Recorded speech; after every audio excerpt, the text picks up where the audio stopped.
पहली चीज। सर हाँ। 2 क्लास डाली आपने, ये किस किस की है? 2 क्लास डाली है ना आपने? अरे एक तो इसका था, पूजा का था, और एक उसका लिया था ना, सोनू एक नया एडमिशन था उसका लिया, तो वो 2026 को टारगेट कर रही है, तो फिर मैं बोला कि अभी तो पीटी का ही करो, तो दो लोग थे। ठीक है। देखो आज से तुम लोगों को होमवर्क मिलना शुरू हो जाएगा, तो पहला होमवर्क तो लिख लो। आप लोग क्या करोगे ध्यान से समझो। पहली चीज़ तो आपको जो कल आपने टेस्ट दिए 2011 का जो जीएस का टेस्ट, उसका जाके पीवाईक्यू के वीडियो देखो। लेकिन अभी भी तुम्हारे 27-28 क्वेश्चन गलत हुए। क्यों गलत हुआ भाई? सब ऐसी बात है, कुछ ना कुछ तो गलती कर रहे हो तुम लोग, तो जाके सर देखो। मेरा बेसिक ही गड़बड़ा गया है। अब हाँ। मैं सोच रही थी मेरा इकोनॉमी सही हो गया है, हाँ। बेसिक हाँ। इकोनॉमी और ज्योग्राफी, इन दोनों सब्जेक्ट को मैं ठीक समझ रही थी और इन दोनों के क्वेश्चन गलत हुए। वही गलती की हो, तो ये वीडियो जाके देखना। ठीक है। 2011 वाला वीडियो, सी सेट के लिए आप 2021 का वीडियो जाके देखोगे। आपका बुरा हाल रहा है भाई, 100 पार नंबर आने चाहिए। ठीक है, तो ये क्लासेस जाके आप देखोगे, पहला होमवर्क आपका ये है। समझ में आया? दूसरी चीज़ समझो, जैसे अभी इधर पॉलिटी चल रहा है, पॉलिटी बहुत अच्छे से हो जाएगा, अपन आर एन डी सब कर लोगे। ठीक है। सर फर्स्ट पॉइंट तो रिपीट करना, मैं अभी ज्वाइन हुई। मतलब कल आपने जो टेस्ट दिए थे ना, ये 2011 का दिया था यस जीएस सर। का। ठीक है। 2011 का जीएस का, तो आपके पीवाईक्यू एक बार जाके देखो कि कौन से क्वेश्चन गलत हुए हैं। ठीक है। मैंने उसमें ओके क्या सर। बताया था, आप लोग क्यों नहीं अप्लाई कर पाए वो चीज़। ठीक है। तो वो चीज़ ज़रूर देखो। ठीक है। दूसरा काम आपको जैसे जीएस में जो करना है, जैसे जैसे कुछ कुछ चीज़ है जहाँ पे मान लो स्टेटमेंट गलत है, क्या है उसमें, थोड़ा बहुत आर कर लो, किसी भी बुक से कर लो। वो हल्का फुल्का आर तो जरूर करो अपनी तरफ से। ठीक, कोई सी बुक उठा लो, चाहे धर्मेंद्र जाखड़ वाली, धर्मेंद्र जाखड़ शायद 2013 से है, दृष्टि वाली बुक है वो 2011 से है। ठीक है। उसके अलावा एक और बुक है, जहाँ से भी है, मैं एक बुक भेजा भी हूँ ग्रुप में, उससे कर लो। मतलब जो स्टेटमेंट थोड़ा गलत है, थोड़ा बहुत उससे पढ़ लो। मतलब साथ के साथ आर वाला पार्ट भी करते रहो, तो आप एक तरह से तो इधर पेपर वाइज आर करते चलोगे, मैं ये काम देते रहूँगा। तो एक काम ये हो गया, आप 2011 का जीएस पेपर जो लगाए हो, कल पीवाईक्यू वाली मेरी क्लास देखो, उसके बाद में थोड़ा सा आर करो। ठीक।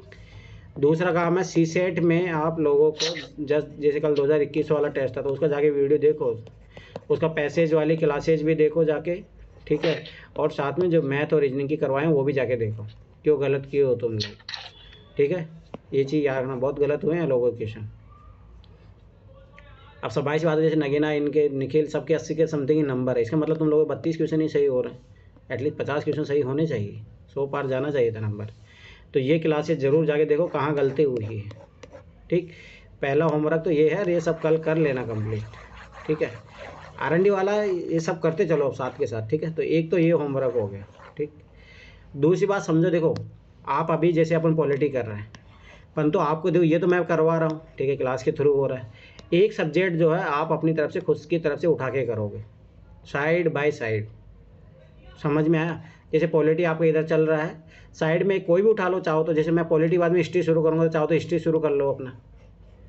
ठीक है, या जो भी है आपको अच्छा लग रहा है, या आपने कम काम किया है जिस टॉप सब्जेक्ट पे, पर ना आपको पैरेलल मेरे साथ एक सब्जेक्ट लेके चलना पड़ेगा, ये चीज़ याद रखना।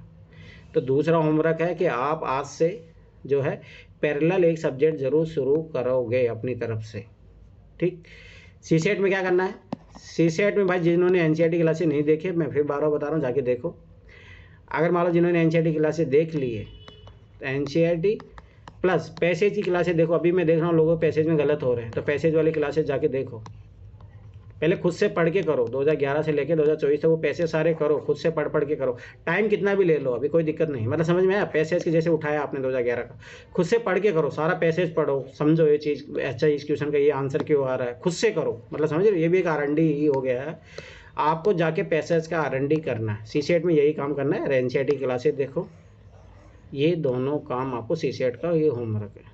ठीक है। ये इधर जीएस में आपको एक सब्जेक्ट अपनी तरफ से शुरू करना है, कोई भी कर सकते हो। मैं जैसे अगला हिस्ट्री पढ़ाऊँ तो वैसे वो भी कर सकते हो, या कुछ और भी जो चाहो वो कर सकते हो। सी सेट में अपन मैथ इधर कर रहे हैं, तो आप पैसेज वाला पार्ट इधर करो। ठीक है।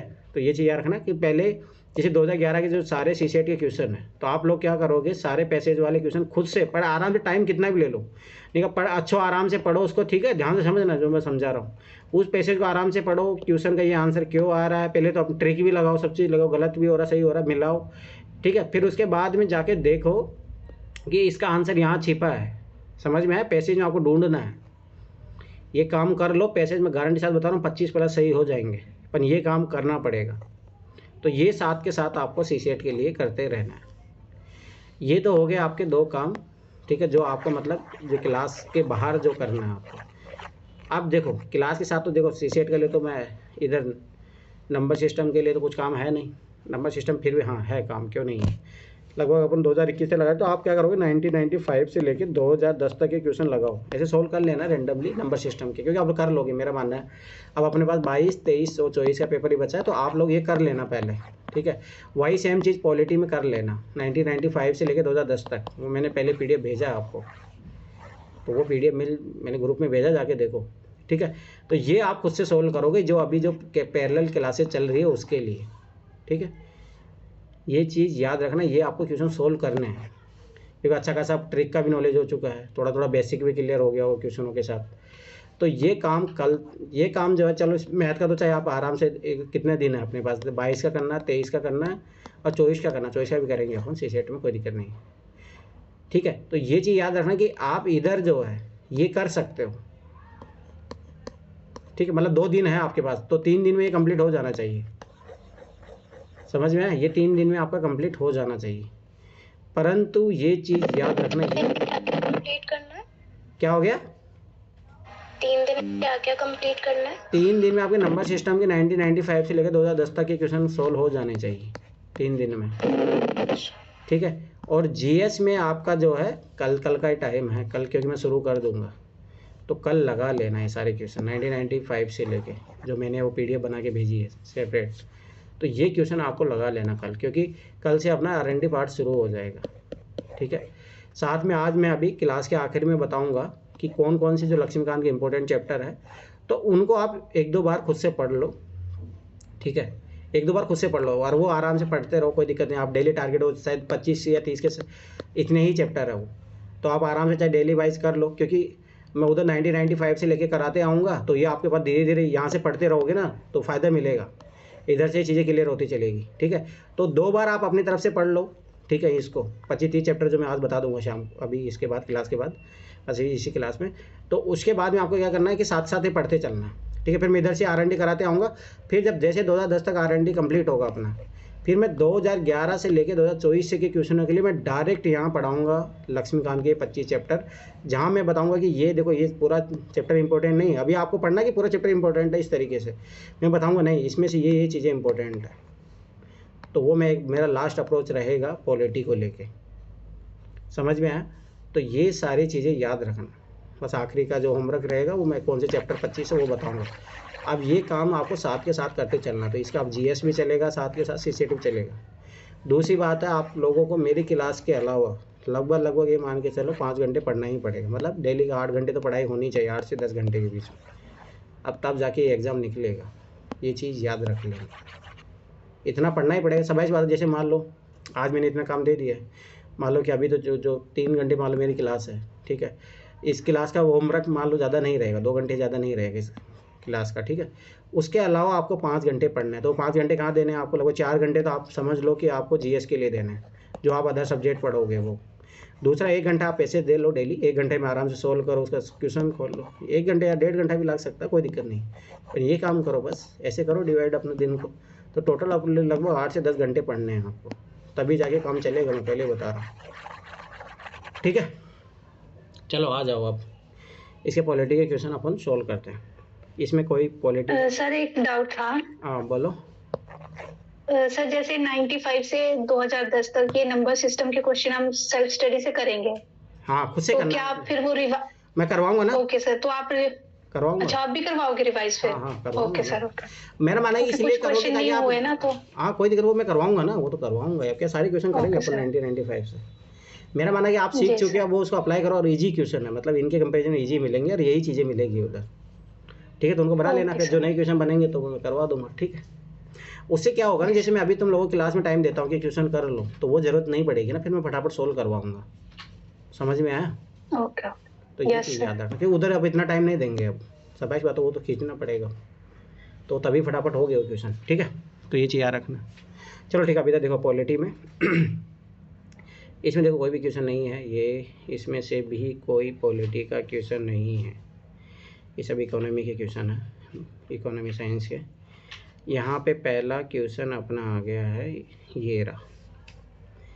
अब देखो कोचिंगों के आंसर की में सब अलग अलग आंसर है, पर यूपीएससी ने क्या दिया अपन उसको मानेंगे, ठीक है, छोड़ो जो भी है। देखो संविधान 73वां संविधान संशोधन अधिनियम, मैं फिर बार बता दूँ, ये याद होने चाहिए। अभी क्वेश्चन देखो, यही क्वेश्चन बार बार उठा के पूछ लेता है। संविधान 73वां संशोधन अधिनियम 1992 में, जिसका लक्ष्य था देश में पंचायती राज संस्थाओं का प्रोत्साहित करना। ध्यान से समझना, इसका उद्देश्य क्या है? प्रोत्साहन करना, पंचायती राज संस्थाओं की स्थापना करना, ठीक है। निम्नलिखित में से किस और किन चीज़ों की व्यवस्था करता है? देखो ध्यान से समझना। देखो जो कोचिंग वाले, मैं इसलिए क्यों बोलता हूँ कि कोचिंग वाले यूपीएससी क्वेश्चन का जो डिमांड ही नहीं समझते हैं, जैसे दिक्कत यही होती है। ये आपसे ये नहीं बोल रहा है कि भाई ये जो इस एक्ट में क्या क्या प्रोविज़न है, ये बात बोल रहा है कि क्या क्या अरेंजमेंट करता है, प्रोवाइड्स। ये आपको ये नहीं बोला कि उसमें क्या क्या पॉइंट लिखा है। ये चीज़ हमेशा याद रखना। अगर आप ये चैप्टर को पढ़ोगे ना तो आपको पता लगेगा इसका आंसर, ये जो कोचिंग वाले क्यों गलत देके रखे, ठीक है, ध्यान से समझना। अब देखो सबाइस बात, कोई भी चीज़ है को तो पॉजिटिव उद्देश्य के लिए लाई जाती है। अपने को पता है डिसेंट्रलाइजेशन के लिए लाया गया था, ग्राम सभा को इनको पावर देने के लिए लाया गया था, ठीक है। तो ये चीज़ याद रखना। जिला योजना समितियों को गठन करने की, अब ध्यान से समझना। देखो जो कोचिंग वालों ने इसी को गलत माना, अब मैं बता रहा हूँ क्यों, ध्यान से समझना। पर मैं इसके पीछे स्टोरी बताता हूँ तुम्हें, तो आप समझ जाओगे ये क्यों सही है। देखो एक चीज़ याद रखना कि 93, और ये दोनों अमेंडमेंट एक साथ ही आए थे, 73 और 74, ठीक है।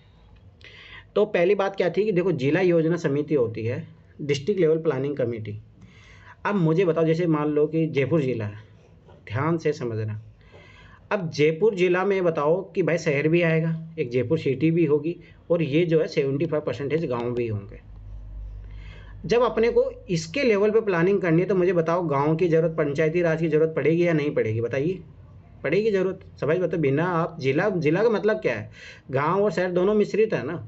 तो इसमें देखोगे ना, जाके देखना इसके कंपोजिशन, जिला योजना समिति का जो गठन करते हैं ना, इसमें से कुछ मेंबर, शायद 60 या 70% मेंबर तो पंचायती राज से आते हैं, मतलब वहाँ से आते हैं, और कुछ मेंबर जो है शहरों से आते हैं, 25 से 30% के समथिंग।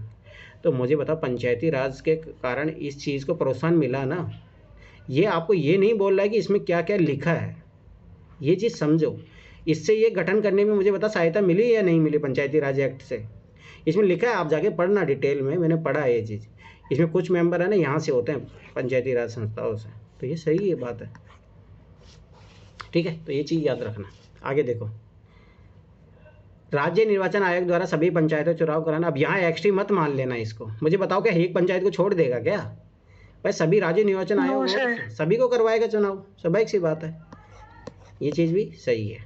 राज्य वित्त आयोग की स्थापना करना, हाँ राज्य वित्त आयोग की स्थापना भी होती है।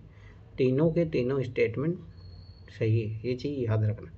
दूसरी बात देखो, क्वेश्चन की जो अप्रोच है वाइड है। व्यवस्था करना तो भाई व्यवस्था बहुत तरीके की हो सकती है, ठीक है। तो ये चीज़ याद रखना।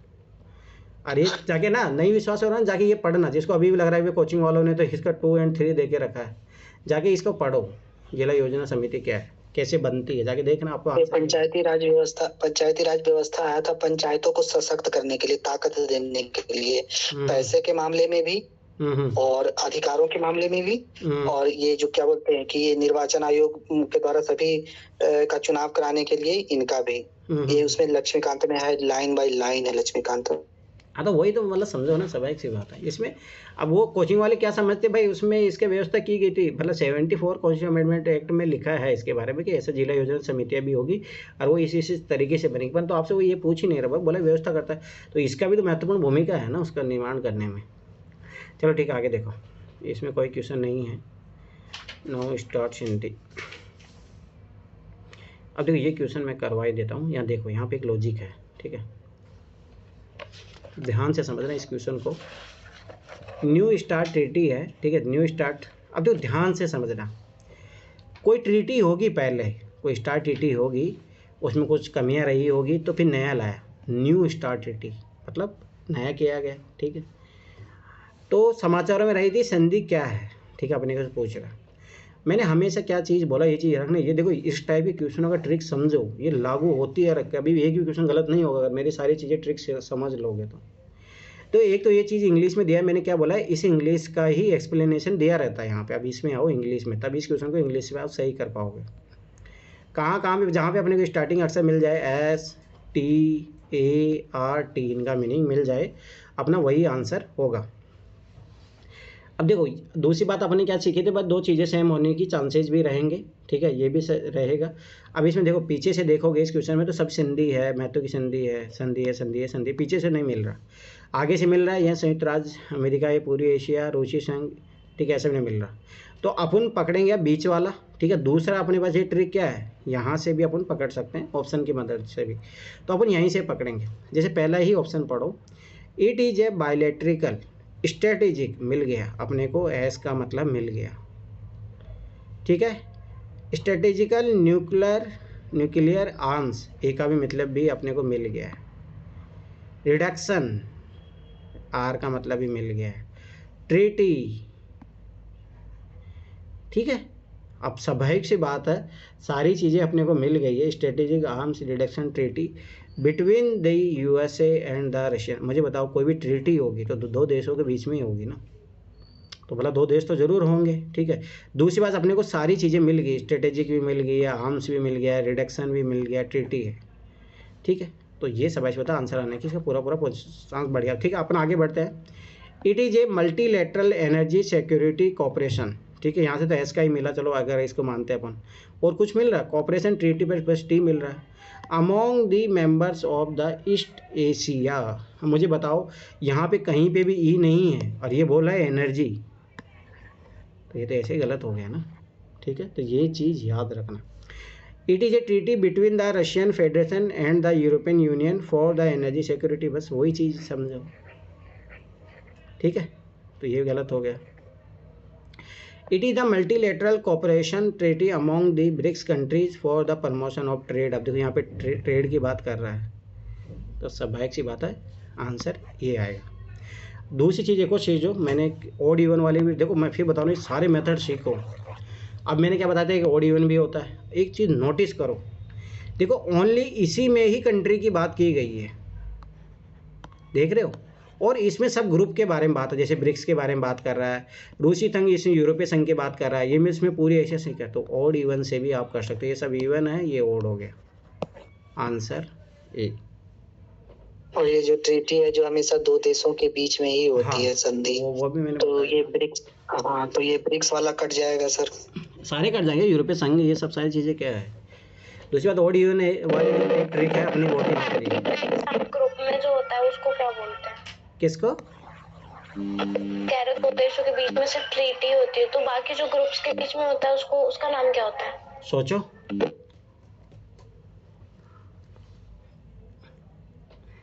समझौता। हाँ एग्रीमेंट होता है, एग्रीमेंट, ये चीज़ याद रखना। चलो ठीक है आगे बढ़ो, बंद ये चीज़ याद रखना। ऑडियो वन वाली टिकट लग रही थी, दूसरी भी सबसे इंपॉर्टेंट इसका ये वाला लग रहा है, ये चीज़ याद रखना, ठीक है। ये काम आएगी आगे, मैं फिर बार बता रहा हूँ, ये चीज़ें याद रखना। मैं एक एक ट्रिक जो बताता हूँ बहुत काम की होती है, ये चीज़ याद रख लेना। अब देखो ये क्वेश्चन अपन पहले उधर भी किए थे 2020 में, याद आया क्वेश्चन कार्ल मार्क्स और गांधी के बारे में। अगर आप ये क्वेश्चन कर लेते, ये क्वेश्चन याद होता आपको, तो 2020 के क्वेश्चन आराम से बना लेते आप, ठीक है। कार्ल मार्क्स ने वर्ग संघर्ष, मैंने बताया था, कार्ल मजदूरों हैव नोट्स की बात करता था, पूंजीपति वर्ग और गरीब वर्ग, ठीक है। संघर्ष होगा तो स्वाभाविक सी बात है, संघर्ष का मतलब क्या होता है, कॉन्फ्लिक्ट होता है, ठीक है। कॉन्फ्लिक्ट होगा तो भाई द्वंद्व किस चीज़ का होगा, तो समझ बात है, जहाँ असमानता बनी रहेगी वहाँ द्वंद्व का मतलब है कि स्पष्ट स्थिति नहीं है, ठीक है। धन भौतिक संपदा को लेके हो सकता है ना क्लास कॉन्फ्लिक्ट, मतलब क्लास में तो समझ बात है, क्लास किस आधार पे बांटा जाता है, हमेशा ये चीज़ याद रखो, बेसिक समझो। क्लास हमेशा बांटा जाता है कि इसके पास इतना पैसा है, इसके पास इतना पैसा है, याद करो, हाई क्लास, मिडिल क्लास और लो क्लास। तो ये कॉन्फ्लिक्ट हो रहा है वर्ग में, तो समझ बात किस आधार पर होगा, पूंजी पूंजी के आधार पर होगा। कार्ल मार्क्स ने वर्ग संघर्ष की प्रक्रिया को निम्नलिखित में किस सिद्धांत की मदद से समझाया है। अब मुझे बताओ, ध्यान से देखना, कहाँ पे संपत्ति इनकी बात कर रहा है, भौतिकवाद। भौतिक मतलब ही क्या होता है, संपत्ति, ऐशो आराम, ये सारी चीज़ें, इसमें द्वंद्वात्मक है। द्वंद्व स्वाभाविक बात है कि एक वर्ग है उसके पास सब कुछ है। सोचो जैसे अडानी अंबानी है, जो इंडिया की मान लो 10% जो पॉपुलेशन है, जिनके पास सब कुछ है। एक ऐसा वर्ग है जिनके पास अपने शरीर को ढकने के लिए वस्त्र भी नहीं है, खाने के लिए कुछ भी नहीं है, धुंध हो गया ना, ये भौतिक चीज़ों का धुंध हो गया ना। इसके पास इतना आलीशान बंगले हैं, गाड़ियाँ हैं, शान शोहरत है, सब कुछ है, इनके पास कुछ भी नहीं है। तो ये भौतिकवाद का संघर्ष तो स्वाभाविक सी बात है। जब ये रहेगा, इसमें धुंध रहेगा, चीज़ें क्लियर नहीं होगी, तो स्वाभाविक सी बात है क्या होगा, संघर्ष होगा। नॉन क्वेश्चन तो ये भी चीज़ याद रखना कि डी आने के चांसेस। उदारवाद, ये सब कार्ल मार्क्स कहाँ बात करें। उदारवाद में मुझे बताओ, उदारवाद में चीज़ें लेते हैं बस साथ में लेके चलो, सबको आगे बढ़ो। अस्तित्ववाद है तो वो बात हो गई, गॉड एग्जिस्टेंस, ये सब सारी चीज़ें हो गई। विकासवाद, डार्विन का विकासवाद तो अलग चीज़ हो गई ना। तो ये चीज़ समझने। महात्मा गांधी को उदारवादी नेता माना जाता था सर। लिबरल, जो जैसे नेहरू भी लिबरल था, ये चीज़ यार, नेहरू के सोशलिस्ट पॉपुलर वो है, समाजवादी भी था वो, ठीक है। अब आ जाओ ये क्वेश्चन, आम आदमी बीमा योजना। देखो एक चीज़ यार, ट्रिक सीख लोगे ना, कोई ज़रूरत नहीं है फालतू गवर्नमेंट की। मुझे याद है अच्छे तरीके से, जब मैं 2018 वाला की तैयारी कर रहा था। देखो आप लोग समझे हुए नहीं भाई, मैं ऐसे निकला हूँ एकदम, मैं जीरो से गढ़ के यहाँ तक पहुँचा हूँ। आज आप लोगों को सिखा रहा हूँ, आप लोग ये सीख रहे हो, और भाई मैंने बहुत मेहनत की है। नहीं तो मुझे याद अच्छे तरीके से, गवर्नमेंट के कम से कम 2018-19 में टीचर भी पढ़ाते थे, 100 योजनाएँ पढ़ा रहे हैं पीटी के लिए। अब भाई बहुत सारे बच्चे तो यही कंफ्यूज हो जाते थे, फिर टीचर उसमें याद रखने का तरीका बताता था, भाई ये स्कीम, ये फलाना दिखाना। तो ये मैं फिर बार बता रहा हूँ, क्यों ज़रूरी है भाई पीवाई को देखने के लिए। तो पागल हो जाओगे आप भाई, पढ़ के पागल हो जाओगे। और बहुत सारे लोग हैं जो भाई यूपीएससी तैयारी में पागल हो जाते हैं, हकीकत मैं बता रहा हूँ। ये कोई बड़ी बात नहीं है। अभी देखो ना, वो इंडियन फॉरेन सर्विस वाला सुसाइड किया है दिल्ली में। सोचो, बनने के बाद में लोग सुसाइड कर लेते हैं। जो भी है ठीक है, ध्यान दो। सुसाइड क्यों की? हो सकता है कुछ भी, मेंटली फैमिली प्रॉब्लम, कुछ भी हो सकता है, कुछ दबाव हो, कुछ भी हो सकता है, उसमें क्या है। पर मेरा कहने का मतलब है कि ये वही लोग कर पाते जो स्टेबल नहीं होते हैं, मेंटली स्टेबल नहीं होते। ये चीज़ याद रखना। सोचो, मैं तो खुद को मतलब अरे वो कुछ नहीं, सिचुएशन ऐसी बनती है, हो जाता है ऐसा। चलो ठीक है, छोड़ो, आगे देखो। आम आदमी है, आम आदमी कौन होता है, केजरीवाल। आम आदमी बीमा योजना। तो आम आदमी भाई स्वाभाविक सी बात है, जिनके पास कम पैसे होते हैं, नॉर्मल पीपल, जिनके ज़्यादा शौक ऊँचे नहीं होते, उनके लिए बीमा योजना स्वाभाविक बात उन्हीं लोगों के लिए होती है। तो पहली बात तो पॉजिटिव का पॉजिटिव अपन देखने का प्रयास करेंगे, ठीक है। अब देखो, इस योजना के अंतर्गत बीमाकृत व्यक्ति भूमिहीन, भाई समझ, मैंने बोला ना कमजोर वर्ग, उनके लिए तो होगा ना। भूमिहीन ग्रामीण कुटुंब के परिवार का मुखिया अथवा कुमाऊं सदस्य होना चाहिए। मुझे बताओ, बीमा की याद रखो तो बीमा क्या होता है। बीमा में आपको जैसे 50 रुपये या 100 रुपये, डिपेंड करता है, किस्तों के रूप में चुकाना पड़ता है, प्रीमियम देना पड़ता है। तो स्वाभाविक सी बात है, वो कुमाऊं सदस्य तो होना ही चाहिए ना, तभी तो दे पाएगा वो। नहीं तो स्वाभाविक बात है, बच्चे को आप कर दोगे, उसका बीमा कर दोगे तो दे ही नहीं पाएगा ना। तो ये चीज़ लॉजिकली समझो, तो ये बात सही है, बीमा यही होता है। तो ये पॉजिटिव बात है। दूसरी बात, आम आदमी से मिल रहा है अपना, एकदम सही बात है। और ये भी कुमाऊं सदस्य क्यों होना चाहिए, क्योंकि बीमा का प्रीमियम देना पड़ता है, नॉर्मल बात है, सही है। आगे बढ़ो। बीमाकृत व्यक्ति, सर मैंने क्या सोचा उसमें, क्या हो गया? हेलो, हाँ बोलो। मैंने इसमें क्या सोचा था कि आम आदमी की बात कर रहा है, हाँ। और यहाँ पे दे रखा है ग्रामीण कुटुंब। हाँ। तो मैंने दिमाग लगाया कि आम आदमी तो शहर में भी मिलता है, तो फिर उसको क्यों नहीं बीमा योजना का लाभ मिलना चाहिए। तो इस हिसाब से मेरा गलत हो गया। उठा के फेंक दूंगा। ये कौन पड़ेगा, कुमाऊं कौन पड़ेगा, अथवा मतलब ये प्लस ये कुमाऊं सदस्य, तो कुमाऊं सदस्य तो शहर में हो, गांव में हो, सब जगह होगा ना। सर मुझे एक डाउट था। हाँ, इस बोलो। ट्रिक में हाँ। जैसे और करके देते हैं ना, स्टेटमेंट प्लस करके, हाँ। वो तो गलत होती है, हाँ। और जब अथवा करके देती है वो अथवा का मैक्सिमम मतलब सही या होती है। हाँ, ये चीज याद रखना, या होता है, या मतलब एडिशन। Yes sir. ये चीज याद रखना। वो और मतलब क्या होता है, स्टेटमेंट को लंबा करने का प्रयास किया जाता है, जबरदस्त इसमें से एक अलग से स्टेटमेंट जोड़ा जाता है। इसका मतलब होता है कि पहले और इस स्टेटमेंट को यहाँ जोड़ा जा रहा है, ये एक ही बात कर रहा है, उसमें अलग एक ही साथ में। हाँ, ये चीज याद रखना, ठीक है। तो ये चीज याद रखना, पहला चीज है, सही होगा। अब आगे क्या बोल रहा है, बीमाकृत व्यक्ति 30 से 65 वर्ष की आयु वर्ग में होना चाहिए। मुझे बताओ 65 से ज़्यादा क्यों नहीं। देखो हमें से काउंटर सोचा करो, 65 से ज़्यादा क्यों नहीं, उसका बीमा क्यों नहीं हो सकता। चलो ठीक है, 30 से कम क्यों नहीं हो सकता। भाई कुमाऊं सदस्य मान लो कि वो 25 साल का है, जब 18 साल का वोट देने का अधिकार मिल चुका है, 21 साल की एज में शादी होने का अधिकार है, तो मुझे बताओ 21 से 30 में क्या करेगा वो। उसको क्यों नहीं होगा। दूसरी बात, फैक्ट है, फैक्ट हमेशा गलत होता है, तो ये चीज़ याद रखना। यहाँ पे दोनों में कॉन्ट्राडिक्शन भी है, कुमाऊं सदस्य तो भाई सबाई बात है, 18 साल के बाद में लीगली वो कमाने लग जाता है ना। याद करो फैक्ट्री में भाई 18 साल 14 से 18 साल तक के बच्चों को प्रतिबंध रहता है, उधर 14 से कम रहता है। कुछ हजार्डस जो होती है उसमें 18 साल तक एज ज़रूरी होती है। तो अगर आप लॉजिकली सोचो तब भी ये डाटा गलत है। और मैंने कितनी बार बोला डाटा हमेशा गलत होता है, मोस्टली 99%। ये चीज़ याद रखना। दूसरी बात देखो यहाँ पे भी डाटा दिया है, दूसरी एक तो कॉन्ट्राडिक्शन हो रहा है, तो इसमें पता कि पहले दूसरे में से एक ही सही होगा, तो ये ऑप्शन क्या। दूसरी बात अपने को पता पहला पॉजिटिव है, दूसरा डाटा, तो उसके गलत होने की प्रोबेबिलिटी ऐसे ज़्यादा है। तीसरी ट्रिक देखो, 2 फैक्ट है, ये फैक्ट है और ये फैक्ट है, एक फैक्ट जरूर सही होगा, तो 2 और 3 में से एक सही होगा, तो आंसर आ गया। अब ये मैं फिर बार बताऊँ, ये ट्रिक बार बार आनी चाहिए, तब जाके आप फटाफट करोगे इन क्वेश्चनों को। ठीक है, तीसरा भी पढ़ते हैं अपन, पर पढ़ना एग्जाम में ऐसे भाग मत जाना। योजना में बीमाकृत व्यक्ति के कक्षा 9 से 12 के बीच पढ़ रहे 2 बच्चों तक के लिए निःशुल्क छात्रवृत्ति का प्रावधान। अब देखो पहली बात हमेशा एक चीज़ याद रखना, क्या जो गवर्नमेंट की पॉलिसी उसको फॉलो कर रहा है, हाँ 2 चाइल्ड पॉलिसी को फॉलो कर रहा है, तो स्वाभाविक बात है पॉजिटिव चीज़ है ना, पॉपुलेशन कंट्रोल कर रहा है इस तरीके से। अब दूसरी बात एजुकेशन को बढ़ावा दे रहा है, तो ये तो बहुत अच्छी चीज़ हो गई ना। ये चीज़ याद रखना, निःशुल्क छात्रवृत्ति का प्रावधान करता है, तो ये एकदम पॉजिटिव बात है। दूसरी बात 2 फैक्ट है, एक सही होगा, 1 2 में कॉन्ट्राडिक्शन है, तो 1 2 साथ में आएंगे नहीं, और 2 3 दोनों फैक्ट है, एक फैक्ट जरूर सही होगा। प्रश्न 9 से 12 तक की क्यों दी? अब देखो मैं फिर 12 बता रहा हूँ, एक चीज़ याद रखना, प्राइमरी एजुकेशन तो ऐसे फ्री है ना इंडिया में, इसीलिए 9 to 12 क्यों, याद करो मिड डे मील मिलता है, तो समझ में जो गरीब परिवार है उनको अगर हायर एजुकेशन को बढ़ावा देने के लिए, क्योंकि 0 से 8 तक तो ऐसे फ्री है ना, इसीलिए ये दिया है, समझ में आया, ताकि एजुकेशन को बढ़ावा मिले।